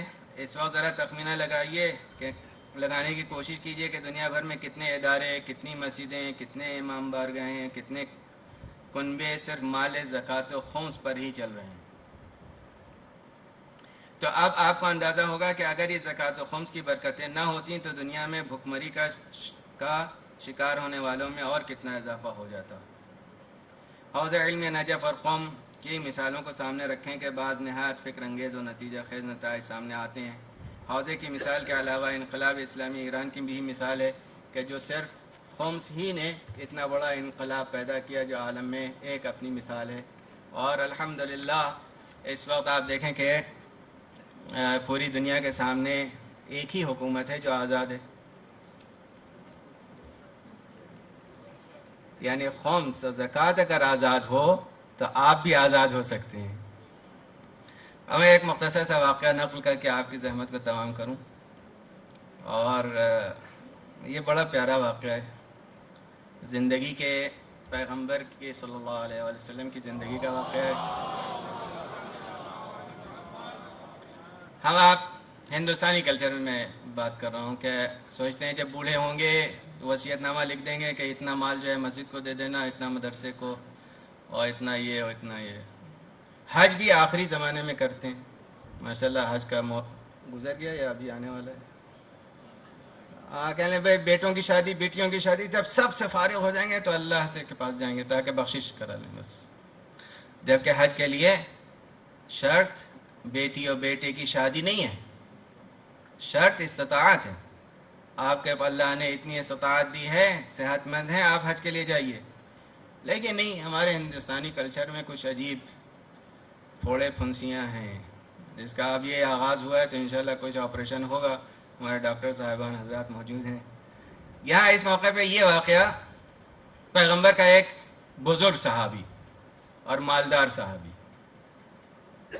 تاریخ میں وہ مرتے وقت وصیت کرتا ہے کہ پیغمبر کو بیٹو جانے کے بعد یہ 2 گڈاؤن جو بھرے ہوئے ہیں کھجوروں سے، یہ دے دینا کیا ہے، میری طرف سے اللہ کے راہ میں خیر کر دے. اب پیغمبر کے ہاتھوں خیر ہوگا. دفن کفن کے بعد بیٹے آئے پیغمبر کے پاس، یا رسول اللہ میرے باپ نے وصیت کی ہے، یہ آپ کے اختیار میں ہے، آپ اسے تقسیم کر دیں مسلمانوں میں. پیغمبر تشریف لائے اپنے اصحاب کے ساتھ، اور پیغمبر نے منادی کرا دی اور سب کو تقسیم کر دیا. جب سب بٹ گیا، خالی ہو گیا گڈاؤن، تو پیغمبر نے جھاڑو لی، جھاڑو دینا شروع کی، اصحاب نے بھی جھاڑو دینا شروع کی، اور ایک کہیں کونے میں سے ایک چھوٹی سی کھجور کی چھوٹی سی ایک سوکھا ہوا مل گیا. پیغمبر نے اسے اٹھایا اور فرمایا کہ کاش اس مرنے والے میرے صحابی نے اپنی زندگی میں یہ ایک چھوٹی سی سوکھی سی کھجور دی ہوتی تو اس کا اجر و ثواب زیادہ ہوتا اس سے کہ اس نے میرے ہاتھوں سے 2 گڈاؤن بٹوائے. یہ بٹوانا 2 انبار کھجوروں کے 2 پہاڑ اپنی زندگی میں اگر ہوتا تو نہ جانے کتنا ثواب ملتا. ہاں یہ یاد رکھیں، ہم انتظار کرتے ہیں کہ جب اپنی کمائی بچائیں گے اور آخر عمر میں مرتے وقت وصیت کریں گے، وہ کام آنے والا نہیں ہے. اپنی زندگی میں آپ جو کچھ کرنا چاہتے ہیں اپنے ہاتھوں سے کر جائیں. ہاں، اور یہی جو اپنے ہاتھوں سے کر جائیں گے یہی کام آئے گا آپ کو. جو اولادیں کریں گی وہ تو اولادوں کے کام آئے گا، پھر آپ کے کیوں کام آنے لگا. امیر المومنین کا خطبہ اس موضوع پہ بارہا آپ نے ممبر سے سنا ہے. بس اسی پہ اپنی گفتگو تمام کرتا ہوں. السلام علیکم ورحمۃ اللہ وبرکاتہ. بہت بہت شکریہ مولانا القدر صاحب، بہت اہم مقالہ تھا. کچھ سوالات ہوں تو آپ حضرات مجھے لکھ کر دے دیں. اب اس کے بعد اس نشست کا آخری مقالہ، سوالات کے جوابات جو ہیں وہ بعد میں میں نے رکھے ہیں، چونکہ اس سے میں دیکھ رہا ہوں کہ وقت کافی ہم جو ہیں بہت اپنے شیڈول سے بہت پیچھے جا رہے ہیں. تو اب اس نشست کے آخری مقالے کے لیے میں جمع دے رہا ہوں حضرت اسلام مولانا سید عسکری صاحب قبلہ کو. آپ کے مقالے کا عنوان ہے امر بالمعروف و نہی عن المنکر. تشریف لائیں اور مقالہ پیش کرائیں.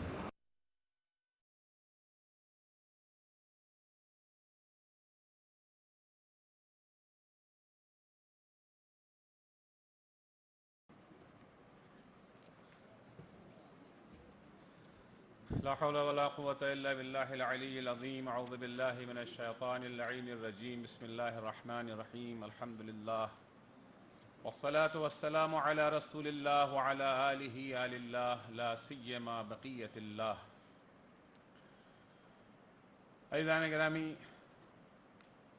بہت ہی خوشی کا مقام ہے کہ ایک ایسے جلسے کا بھی انعقاد ہوا جہاں پر ٹریفک یہ جو ہے ون وے نہیں ہے، ورنہ عام طور سے ہم لوگ تو عادی یہ جو ہے ون وے ٹریفک کے ہیں. ہم بولتے ہیں، آپ سنتے ہیں، نہ آپ کو پوچھنے کا حق ہوتا ہے، اور ظاہر سی بات ہے جب آپ کو پوچھنے کا حق ہی نہیں ہے تو ہمیں جو ہے وہ جواب دینے کی. لیکن یہاں پر ایک اچھا قدم اٹھایا گیا اور امید ہے کہ یہ سلسلہ جاری رہے، تاکہ لوگ سننے کے بعد باہر جا کے گالیاں نہ دیں.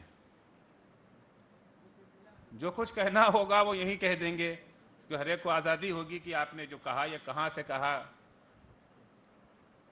موضوع جو ہمیں دیا گیا امر بالمعروف و نہی عن المنکر. آپ نے ابھی یہ جو ہے نماز کی اہمیت کے بارے میں سنا، یہ جو ہے زکوٰۃ کی اہمیت کے بارے میں سنا. زکوٰۃ کا جو قائل نہ ہو وہ دائرہ اسلام سے خارج ہے، منکر ہے.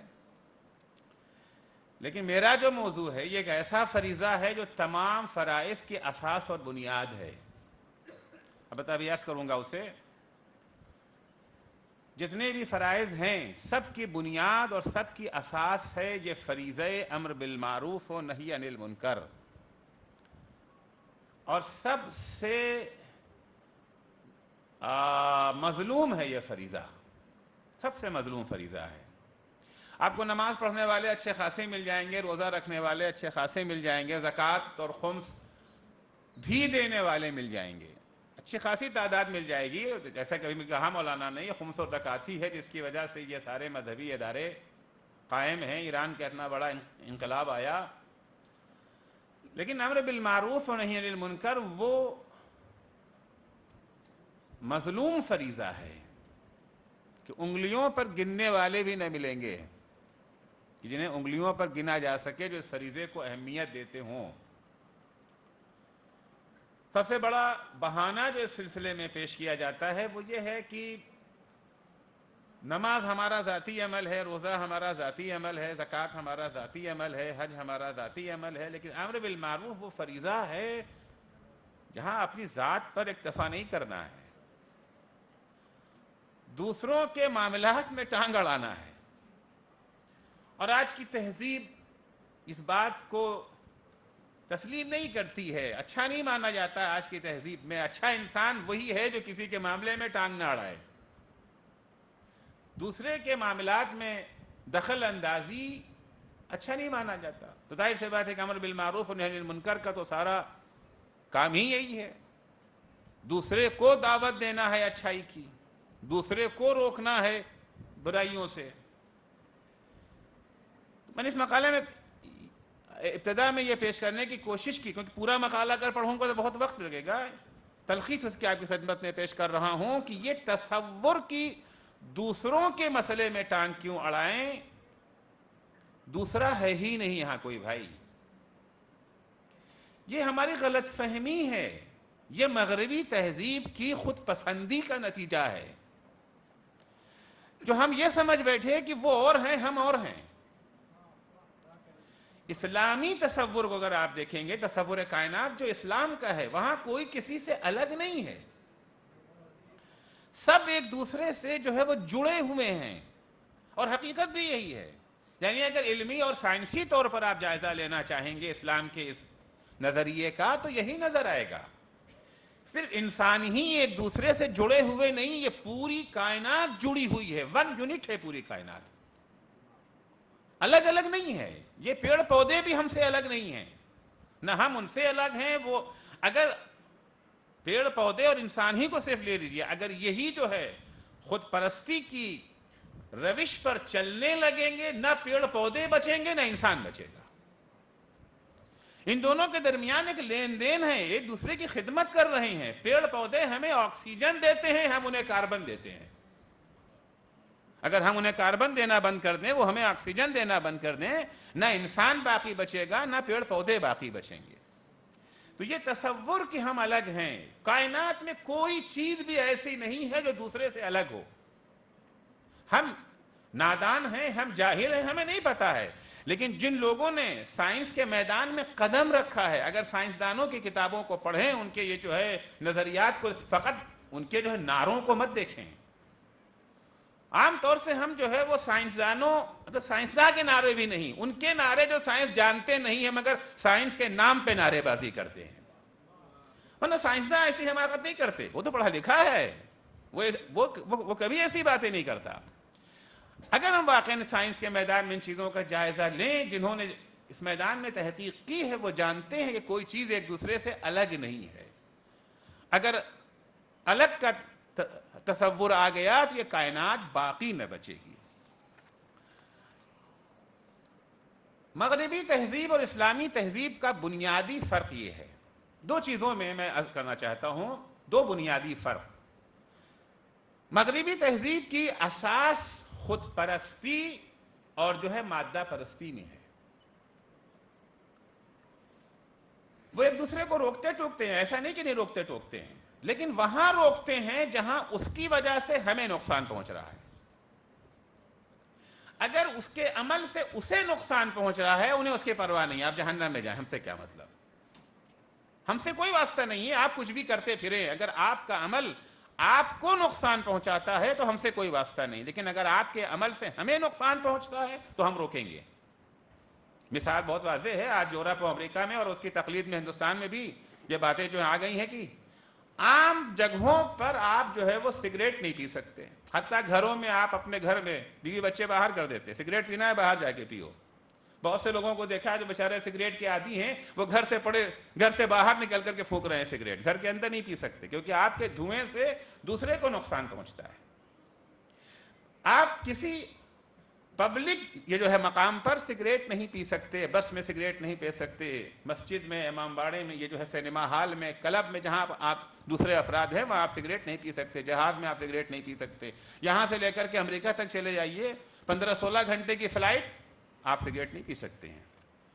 ہاں آپ اپنے طور کے اوپر اپنے گھر میں اکیلے جہاں ہیں وہاں آپ پینا چاہیں، اپنے کو ختم کرنا چاہیں ضرور ختم کیجئے۔ اسلام کی بنیاد خود پرستی پر نہیں ہے، نو دوستی پر ہے۔ اسلام نہ اپنے لیے نقصان کو برداشت کر سکتا ہے، نہ دوسرے کے لیے نقصان کو برداشت کر سکتا ہے۔ اگر اسلام یہ دیکھ رہا ہے کہ آپ کے عمل سے آپ کو نقصان پہنچ رہا ہے، چاہے ہمیں نقصان نہ پہنچے لیکن ہم آپ کو بھی روکیں گے، یہ ایک فرق ہے۔ دوسرا فرق یہ جو ہے مغربی تہذیب میں اور اسلامی تہذیب میں، جو کہ عام طور سے ہمارے یہاں مغربی تہذیب کو کتنے لوگ بہرحال اس سے واقف ہیں، سمجھتے ہیں، خود یہ ایک بحث ہے، سمجھے بغیر یا سمجھ کر کے جو وہاں سے کہہ دیا جائے وہ صحیح ہے، جو وہاں سے کہہ دیا جائے وہ صحیح ہے۔ سگریٹ نوشی پر انہوں نے پابندی اگر لگائی تو ہم بھی لگا دیں گے، شراب نوشی پر وہاں پابندی نہیں تو ہم بھی نہیں لگاتے۔ اگر ہم آج شراب نوشی پر پابندی لگائیں تو اسے آزادی بشر کی خلاف ورزی قرار دے دیا جائے گا۔ وہاں پر نقصان صرف مادی نقصان مانا جاتا ہے، روحانی نقصان یا معنوی نقصان ان کی نگاہ میں اس کی کوئی قیمت نہیں ہے۔ فرض کیجئے کہ ایک ہوٹل والا ہے، اس کے ہوٹل میں اگر ایسا کھانا پک رہا ہے جو دوسروں کو نقصان پہنچا سکتا ہے، صحت کو، ایک آئس کریم والا ایسی آئس کریم بیچ رہا ہے جو بچوں کو نقصان پہنچائے گا، ایک ہوٹل میں ایسا کھانا پک رہا ہے جو کھا کر کے لوگ یہ جو ہیں بیمار ہو جائیں گے۔ جتنے بھی ترقی یافتہ ممالک ہیں کہیں بھی ایسے ہوٹل کو کھانا بیچنے کی آزادی نہیں ہے، انسپیکشن ہوتا رہتا ہے، معائنے ہوتے رہتے ہیں، آتے ہیں انسپیکٹر آ کر کے ہوٹلوں کو معائنہ کرتے ہیں، کھانا پکانے والوں کا یہ جو ہے چیک اپ ہوتا ہے، کوئی بیماری تو ان کو نہیں ہے۔ کیوں بھائی؟ ہمیں کیا اس بات کی آزادی نہیں ہے کہ ہم جو چاہیں بیچیں؟ چلیے ہم بورڈ لگا لیتے ہیں اپنے ہوٹل کے اوپر کہ یہاں پر نقصان دہ کھانا بکتا ہے، آپ کی مرضی، آپ کھائیں چاہے نہ کھائیں۔ کیا ایسا ہوٹل کھولنے کی اجازت مل جائے گی یورپ امریکہ میں؟ میں ابھی ہندوستان کی بات نہیں کر رہا ہوں، یہاں تو بہت سی چیزوں کی بھی آزادی ہے، وہاں نہیں ملے گا۔ نہیں، آپ کچھ بھی کریں، کیا پتا کسی نے آپ کا بورڈ نہ دیکھا اور اچانک آ کر کے کھانا کھا کے بیمار پڑ گیا۔ تو اگر کوئی ایسا ہوٹل ہے جہاں کے اوپر ایسا کھانا بک رہا ہے جس سے نقصان پہنچ سکتا ہے، اس پر پابندی لگا دی جاتی ہے۔ لیکن اگر وہ غذائیں جو انسان کی روح کو بیمار ڈالتی ہیں، غذا جسم کے لیے بھی ہے، غذا روح کے لیے بھی ہے، اگر روح کو بیمار ڈالنے والی غذائیں مل رہی ہیں، ان پر اگر پابندی لگانے کی کوشش کی جائے یا آواز اٹھائی جائے، تقاضا کیا جائے، تو یہ کہہ کر کے اس کو پسپا کر دیا جاتا ہے، کچل دیا جاتا ہے اس آواز کو کہ یہ تو آپ انسان کی پرسنل آزادی پر حملہ کر رہے ہیں۔ ہمیں بولنے کا حق ہے، ہمیں لکھنے کا حق ہے۔ جس طرح سے ایک ہوٹل والا کھانا پکا کر کے جسمانی کھانا فراہم کرتا ہے، اسی طرح سے ایک مقرر، ایک محرر، ایک رائٹر، ایک یہ جو ہے ڈرامہ بنانے والا، فلم بنانے والا لوگوں کی روح کو غذا پیش کر رہا ہے۔ یہ غذا کہیں آلودہ تو نہیں ہے، اس میں جو ہے وہ جراثیم تو نہیں پائے جاتے ہیں، میکروب تو نہیں پائے جاتے ہیں۔ بدن کا کوڑھی اگر کھانا پکاتا ہے تو اسے آپ کھانا پکانے کی اجازت نہیں دیتے ہیں۔ اگر عقل کا کوڑھی لوگوں کے لیے روحانی غذائیں پیش کرتا ہے وہاں کوئی پابندی نہیں ہے۔ مولا کائنات نے کیا اچھا جملہ فرمایا ہے اس سلسلے میں، فرماتے ہیں کہ ما لی اری الناس اذا قرب الیہم الطعام لیلا تکلفوا انارۃ المصابیح لیبصروا ما يدخلون بطونہم۔ میں یہ کیا دیکھ رہا ہوں، مجھے حیرت ہے ان لوگوں پر کہ جب رات کی تاریکی میں ان کے سامنے کوئی کھانا پیش کیا جاتا ہے تو وہ فوراً کھانا نہیں شروع کرتے ہیں، پہلے چراغ جلاتے ہیں، روشنی کرتے ہیں، کاہے کے لیے؟ تاکہ یہ دیکھیں کہ وہ اپنے پیٹ میں کیا داخل کر رہے ہیں۔ وَلَا يَهْتَمُّونَ بِغِذَاءِ النَّفْسِ لیکن وہ روحانی غذا کو اہمیت نہیں دیتے. جب روحانی غذا ان کے سامنے پیش کی جاتی ہے کتاب کی شکل میں، تقریر کی شکل میں، یہ جو ہے فلم کی شکل میں، ڈراموں کی شکل میں، یہ ساری چیزیں جو ہیں بہرحال انسان کے روح کو جو ہے وہ غذا فراہم کر رہی ہیں. جب یہ غذا پیش کی جاتی ہے غذا کو اہمیت نہیں دیتے کہ اسے قبول کرنے سے پہلے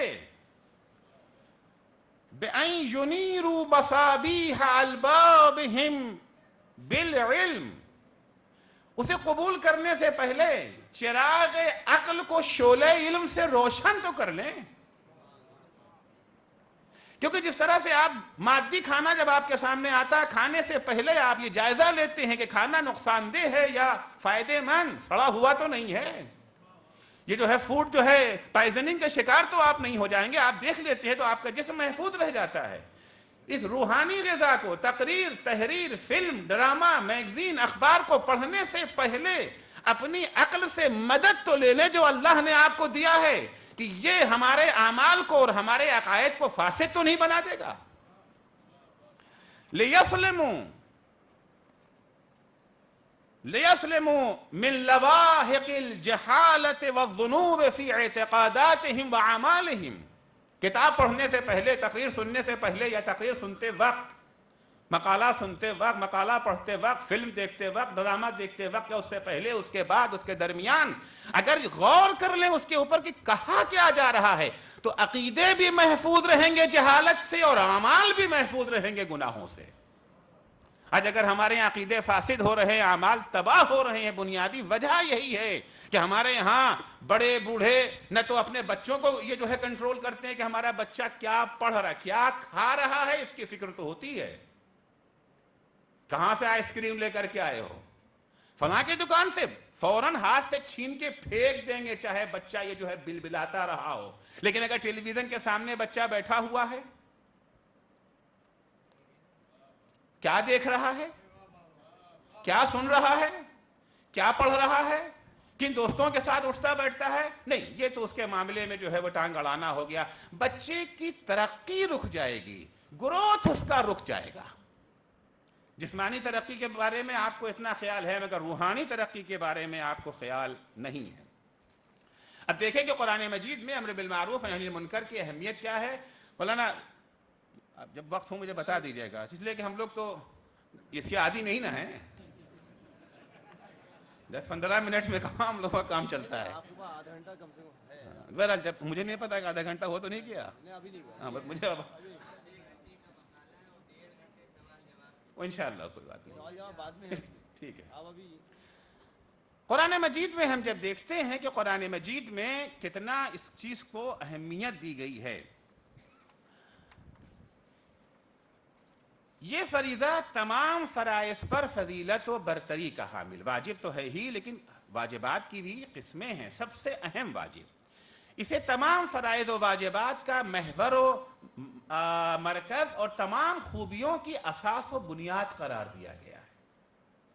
اگر اس فریضے سے روگردانی اختیار کر لی جائے، قرآن اور حدیث کی روشنی میں عرض کر رہا ہوں، میرا اپنا بیان نہیں، تو رفتہ رفتہ تمام فرائض معطل ہو جائیں گے.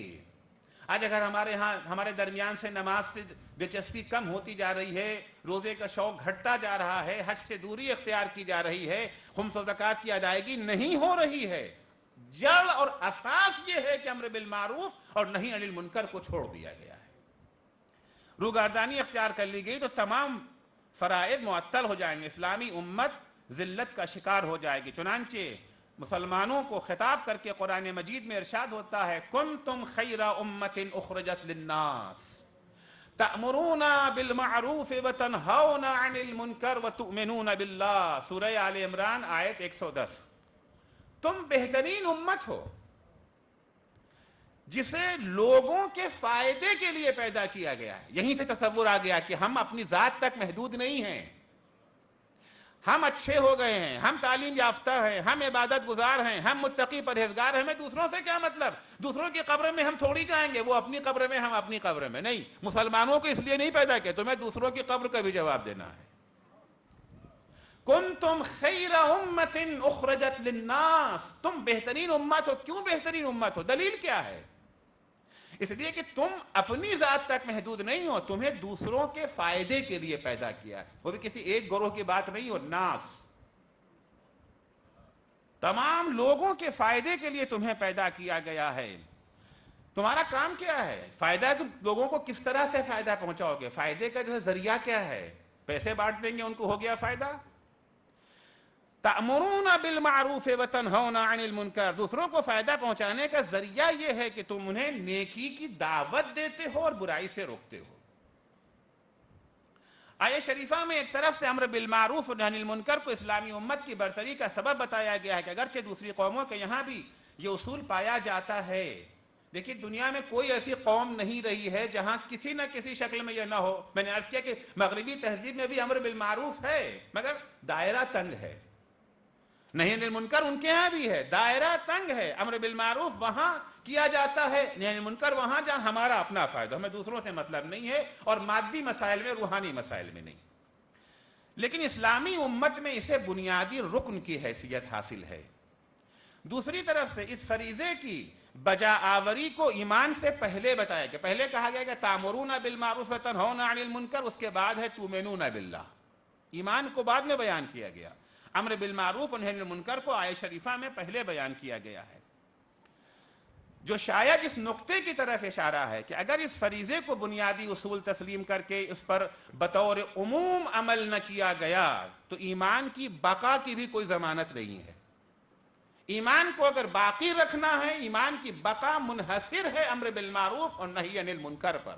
اگر اس جو ہے فریضے کو ترک کر دیا گیا تو آگے ایمان کا بھی کوئی، اس اہم فریضے کو فراموش کر دینے کی صورت میں دلوں میں ایمان کی جڑیں خشک ہو جائیں گی، شاخ و برگ مرجھا جائیں گے۔ مسلمان صرف اسی وقت تک ایک ممتاز امت کی شکل میں پہچانے جاتے رہیں گے جب تک وہ خود کو سنوارنے کے ساتھ ہی دوسروں کو بھی نیکیوں کی دعوت دیتے اور برائیوں سے روکتے رہیں۔ جب وہ خاموش تماشائی بنے ہوئے گناہوں کا نظارہ کرنے لگیں گے، دوسروں کے مسائل سے ہمیں کیا واسطے کا شعار اپنا لیں گے، تو وہ نہ بہترین امت رہ جائیں گے اور نہ دوسروں کے کام آ سکیں گے جو ان کی تخلیق کا مقصد ہے۔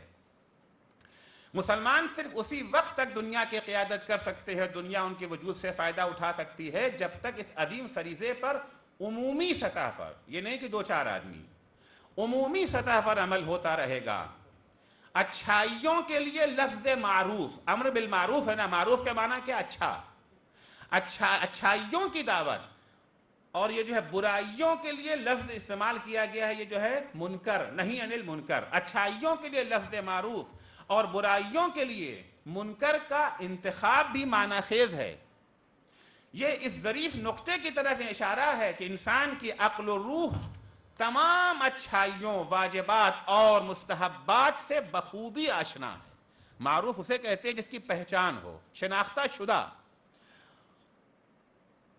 جبکہ تمام برائیاں اور یہ جو ہے تمام یہ جو ہے برائیوں سے بیگانہ ہے، اس لیے اسے کہا گیا منکر۔ منکر جو شناختہ شدہ نہ ہو، معروف شناختہ شدہ، پہچانا ہوا، منکر جسے لوگ آشنا نہ ہوں۔ برائیوں سے انسان کی فطرت آشنا نہیں ہے، برائیاں آ کر کے ہم سیکھتے ہیں، اچھائیوں سے انسان کی فطرت آشنا ہے، اس لیے اسے معروف کہا گیا، اسے یہ جو ہے منکر کہا گیا۔ اس کے بعد اور بھی آیتیں انشاءاللہ آپ یہ جو ہے مقالوں میں دیکھ لیں گے، پڑھ لیں گے، میں سب کو نہیں پیش کروں گا۔ صالحین کی پہچان کیا ہے؟ امر بالمعروف۔ مومنوں کی خاصیت کیا ہے؟ امر بالمعروف۔ یہ 3-4 آیتیں بعد میں انشاءاللہ آپ دیکھ لیں گے۔ اس کے حدیثوں کی روشنی میں ہم جب دیکھتے ہیں کہ حدیثوں میں کتنی اہمیت دی گئی ہے اسے، پیغمبر اسلام صلی اللہ علیہ وآلہ وسلم فرماتے ہیں کہ من امر بالمعروف ونہا عن المنکر فہو خلیفۃ اللہ فی ارضہ وخلیفۃ رسولہ وخلیفۃ کتابہ۔ امر بالمعروف اور نہی عن المنکر کرنے والا زمین پر اللہ کا خلیفہ ہے، اس کے رسول کا خلیفہ ہے، اس کی کتاب قرآن کا خلیفہ ہے، کیونکہ جو ہے بنیادی طور پر اللہ ہے جو لوگوں کو اچھائیوں کی طرف بلاتا ہے اور جو ہے برائیوں سے روکتا ہے۔ پیغمبر کو اللہ نے اسی لیے بھیجا ہے، قرآن اسی لیے آیا ہے۔ اگر کوئی مومن اس فریضے کو انجام دیتا ہے، گویا وہ اللہ کا خلیفہ ہے، اللہ کا جانشین ہے، رسول کا جانشین ہے، اور کتاب خدا کا جانشین ہے۔ ایک شخص نے پیغمبر اسلام صلی اللہ علیہ وآلہ وسلم سے عرض کیا، یا رسول اللہ صلوات پڑھ لیا کیجیے، آہستہ سے کوئی بات نہیں ہے۔ نہیں، میں نے اس لیے عرض کیا کہتا تھا کہ مولانا نے تاکید کی تھی، اس تاکید پر بھی عمل ہوتا رہے اور بیچ میں وقفہ بھی نہ ایجاد ہو، تو آہستہ سے صلوات پڑھ لیا کیجیے۔ یا رسول اللہ من خیر الناس، یہ اللہ کے رسول سب سے اچھا انسان کون ہے؟ اگر انعام دینا ہو، کسی کو ایوارڈ دینا ہو، بہترین انسان کا ایوارڈ، بہترین انسان کا ایوارڈ کسے دیا جائے؟ من خیر الناس، سب سے اچھا انسان کون ہے؟ حضرت نے فرمایا اَأْمُرُهُمْ بِالْمَعْرُوفِ وَأَنْهَاهُمْ عَنِ الْمُنْكَرِ وَأَتْقَاهُمْ لِلَّهِ وَأَرْضَاهُمْ۔ سب سے بہترین انسان وہ ہے جو دوسروں کو اچھائیوں کی دعوت دیتا ہو، برائیوں سے روکتا ہو، اور سب سے زیادہ اللہ کا تقوی اختیار کرنے والا ہو، وَأَرْضَاهُمْ، اور مشیت خدا پر جو سب سے زیادہ راضی ہو، جو سب سے اتقاہم۔ ظاہر سی بات ہے کہ امر بالمعروف و نہی عن المنکر کی ایک شرط یہ ہے کہ پہلے خود عمل کرتا ہو، جب خود عمل کرے گا تو متقی تو ہو ہی جائے گا۔ مولا کائنات حضرت علی علیہ السلام فرماتے ہیں وَمَا أَعْمَالُ الْبِرِّ كُلُّهَا وَالْجِهَادِ فِي سَبِيلِ اللَّهِ عِنْدَ الْأَمْرِ بِالْمَعْرُوفِ وَالنَّهْيِ عَنِ الْمُنْكَرِ إِلَّا كَنَفْسَةٍ فِي بَحْرٍ لُجِّيٍّ۔ بہت ساری نیکیاں ہیں اسلام کے اندر، نیکیوں کا ایک طویل سلسلہ ہے، تمام نیکیاں، اور ان نیکیوں میں جہاد بھی شامل ہے، کیونکہ حضور کی حدیث ہے کہ اِنَّ فَوْقَ كُلِّ بِرٍّ بِرٌّ حَتَّى يُقْتَلُ الرَّجُلُ فِي سَبِيلِ اللَّهِ۔ ہر نیکی سے بڑھ کے ایک نیکی ہے، مگر یہ کہ انسان جب راہ خدا میں شہید ہو جاتا ہے تو شہادت وہ چیز ہے کہ اس سے بڑی کوئی نیکی نہیں ہے۔ شہادت کا یہ جو ذریعہ کیا ہے؟ جہاد ہے۔ امام فرماتے ہیں کہ تمام نیکیاں، یہاں تک کہ راہ خدا میں جہاد، ان نیکیوں کو اگر امر بالمعروف اور نہی عن المنکر سے موازنہ کریں، کس کا پلڑا بھاری ہے، کون بہتر ہے، کون برتر ہے؟ فرماتے ہیں جب امر بالمعروف اور نہی عن المنکر کا موازنہ تمام نیکیوں من جملہ جہاد سے کریں گے تو ان کی حیثیت، تمام نیکیوں کی حیثیت امر بالمعروف کے مقابلے میں وہی ہے جو سمندر کے مقابلے میں جھاگ کی ہوتی ہے یا آب دہن کی ہوتی ہے۔ کَنَفْسَةٍ فِي بَحْرٍ لُجِّيٍّ، گہرا سمندر، عام سمندر نہیں، گہرا سمندر، گہرے سمندر کا پانی ایک طرف، یہ ہے امر بالمعروف نہی عن المنکر، اور بقیہ ساری نیکیاں آب دہن۔ آب دہن کی کیا حیثیت ہے اس کے مقابلے میں؟ آخری حدیث پیش کر کے اس سلسلے کو آگے بڑھاتا ہوں۔ آخری حدیث کافی اہم ہے۔ امام محمد باقر علیہ السلام، روایت کے راوی بھی بڑے اہم ہیں، جناب جابر جعفی۔ اب جابر جعفی جو لوگ آشنا ہیں، آشنا نہیں آشنا ہے، فی الحال یہاں ان سے آشنا کرانے کا وقت نہیں ہے۔ جناب جابر جعفی سے روایت ہے، اور روایت نقل ہوئی ہے دو بڑی اہم کتابوں میں، کافی ایک اس کا جو ہے، اور تہذیب الاحکام، یعنی جو ہماری 4 کتابیں کتب اربعہ کہی جاتی ہے، ان میں سے 2 کتابوں میں اس کا تذکرہ اس روایت کا موجود۔ امام فرماتے ہیں کہ یکون فی آخر الزمان قوم یتبع فیہ قوم مراؤون یتقرؤون ویتنسکون۔ آخری زمانے میں ایک ایسی قوم ہوگی، یہ قوم پیروی کر رہی ہوگی یہ جو ہے ریاکاروں کی، یہ قوم پیروکار ہوگی، تابع ہوگی، نقش قدم پہ چلے گی کہ کن لوگوں کے؟ ریاکاروں کے، جن کے دل میں کچھ ہے مگر دکھاوے کے اعمال اور ہیں۔ مراؤن یتقرؤون ویتنسکون، یہ قرآن کی تلاوت تو کریں گے، میں نے قرآن پر عقیدہ نہیں ہوگا، دکھاوے کی تلاوت کریں گے۔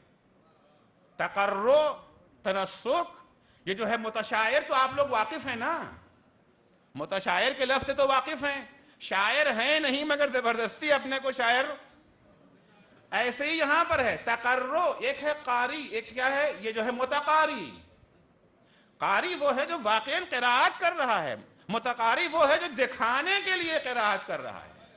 متنسک ناسک نہیں ہے، یہ جو ہے متنسک عبادت کر رہا ہے مگر دکھانے کے لیے۔ ایسے افراد جو یہ جو ہے ریاکاری کا نمونہ ہوں گے، قرات کریں گے دکھانے کے لیے۔ آج کل ہوتا ہے نا قرات مقابلہ، قرات کمپٹیشن، ہر چیز کا ہوتا ہے، اس کا بھی کمپٹیشن ہوتا ہے۔ کرے کمپٹیشن اسلام میں عمل کا ہے۔ اے کاش عمل کا کمپٹیشن کیا ہوتا کہ قرآن پہ عمل کون زیادہ کرتا ہے، اس کے اوپر تو کوئی انعام نہیں ملتا، ہاں انعام اسی پہ ملتا ہے۔ اب اس میں خوب ساری کوشش یہ ہے کہ ہمیں پبلک سے داد تحسین مل جائے، پیروی کی جائے گی ان لوگوں کی، مراؤن ریاکار ہوں گے، قرآن پڑھیں گے مگر دکھاوے کے لیے، نمازیں پڑھیں گے، روزے رکھیں گے، حج کریں گے، عبادتیں کریں گے مگر دکھاوے کے لیے۔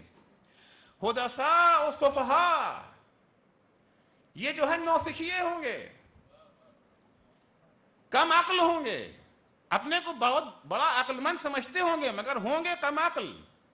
لا یوجبون امرا بمعروف ولا نہیا عن منکر، ان کی پہچان یہ ہوگی، یہ امر بالمعروف اور نہی عن المنکر کو واجب نہیں جانیں گے الا اذا امنوا الضرر، یہ صرف وہاں زبان کھولیں گے جہاں انہیں کوئی نقصان نہ پہنچے۔ جہاں انہیں نقصان پہنچتا ہے کسی کو روکنے ٹوکنے سے، وہاں ہرگز نہیں، وہاں یہ زبان نہیں کھولیں گے۔ امر بالمعروف نہی عن المنکر کو وہاں واجب جانیں گے جہاں پر کوئی نقصان نہ پہنچنے۔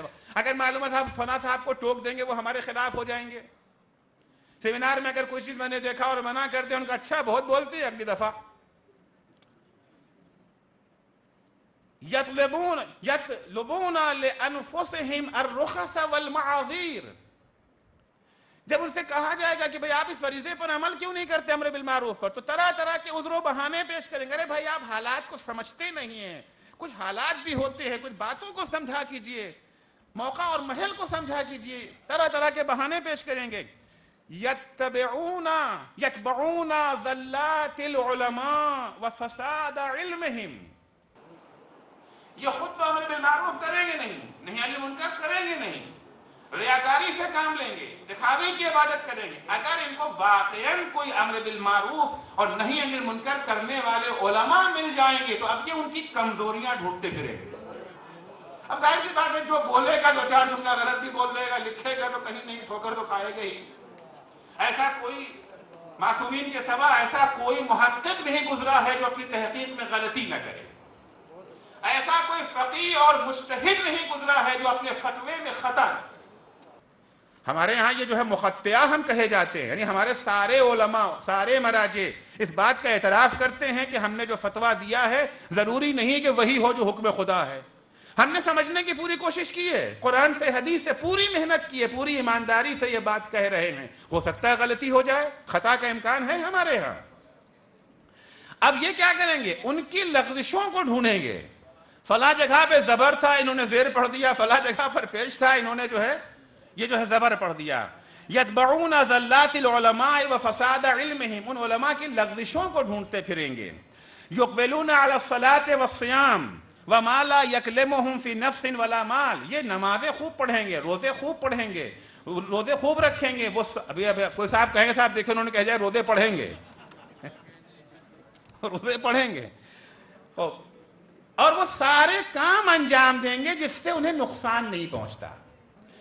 تسبیح پڑھنے میں نقصان نہیں، پڑھ دیں گے، دعا کرنے میں نقصان نہیں، کرتے رہیں گے، وہ سارے کام انجام دیں گے جس سے ان کو نقصان نہ پہنچتا ہو، نہ ان کے مال کو نہ ان کی جان کو۔ وَلَوْ أَذَرَّتْ بِسَائِرِ مَا يَعْمَلُونَ بِأَمْوَالِهِمْ وَأَبْدَانِهِمْ لَرَفَضُوهَا،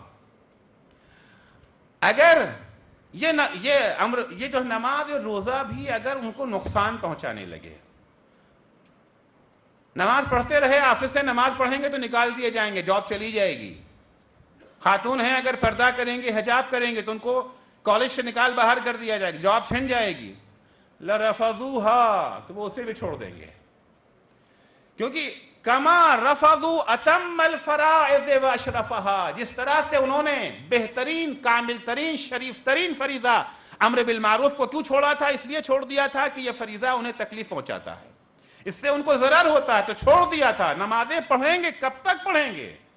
جب تک نماز سے انہیں نقصان نہ ہو، جب تک روزے سے انہیں نقصان نہ ہو، جب تک سجدے کے نشان دیکھ کر کے لوگ ان پر اعتبار کرتے رہیں گے، اس وقت تک تو وہ نمازیں پڑھتے رہیں گے، لیکن سجدے کا نشان دیکھنے کے بعد اگر بزنس کرنا لوگ چھوڑ دیں گے ان سے تو نماز کو بھی چھوڑ دیں گے.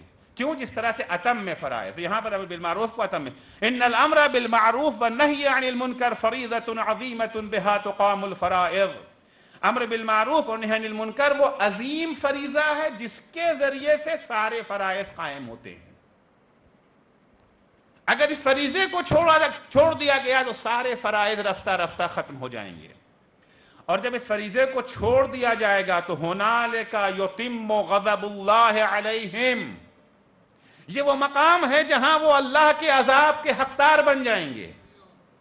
فَيَعُمُّهُمْ بِعِقَابِهِ، اللہ کا عذاب جب آتا ہے تو عمومیت ہوتی ہے، چن چن کے نہیں ہوتا ہے کہ ان پر عذاب ہوگا ان پہ نہیں ہوگا، ان پر ہوگا ان پہ نہیں ہوگا.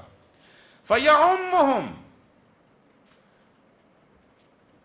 فَيُهْلِكُ الْأَبْرَارَ فِي دَارِ الْفُجَّارِ وَالصِّغَارِ فِي دَارِ الْكِبَارِ، بڑوں کے ساتھ بچے بھی عذاب میں مبتلا ہو جائیں گے.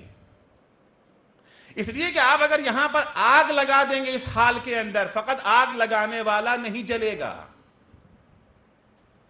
اگر آگ لگانے والے کو آگ لگانے سے نہیں روکیں گے وہ تو جلے گا ہی، ساتھ میں وہ بھی جلیں گے جو خاموش بیٹھے ہوئے تھے. پیغمبر اسلام صلی اللہ علیہ وآلہ وسلم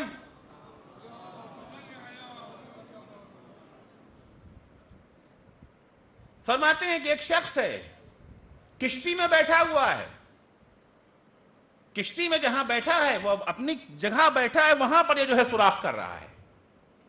کشتی میں بیٹھا وہ اس جگہ پر یہ جو ہے سوراخ کر رہا ہے. اگر اسے نہ روکا گیا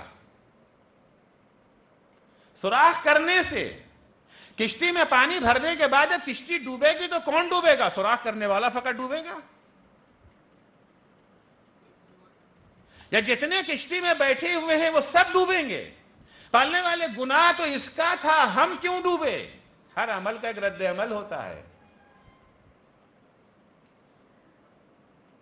اسی حدیث کے آخر میں ہے، چونکہ پوری حدیث پیش کروں گا بہت ٹائم ہو جائے گا، آخری جملہ اس حدیث کا پڑھ کر کے ختم کرتا ہوں. امام فرماتے ہیں اوحى اللہ الی شعیب النبی،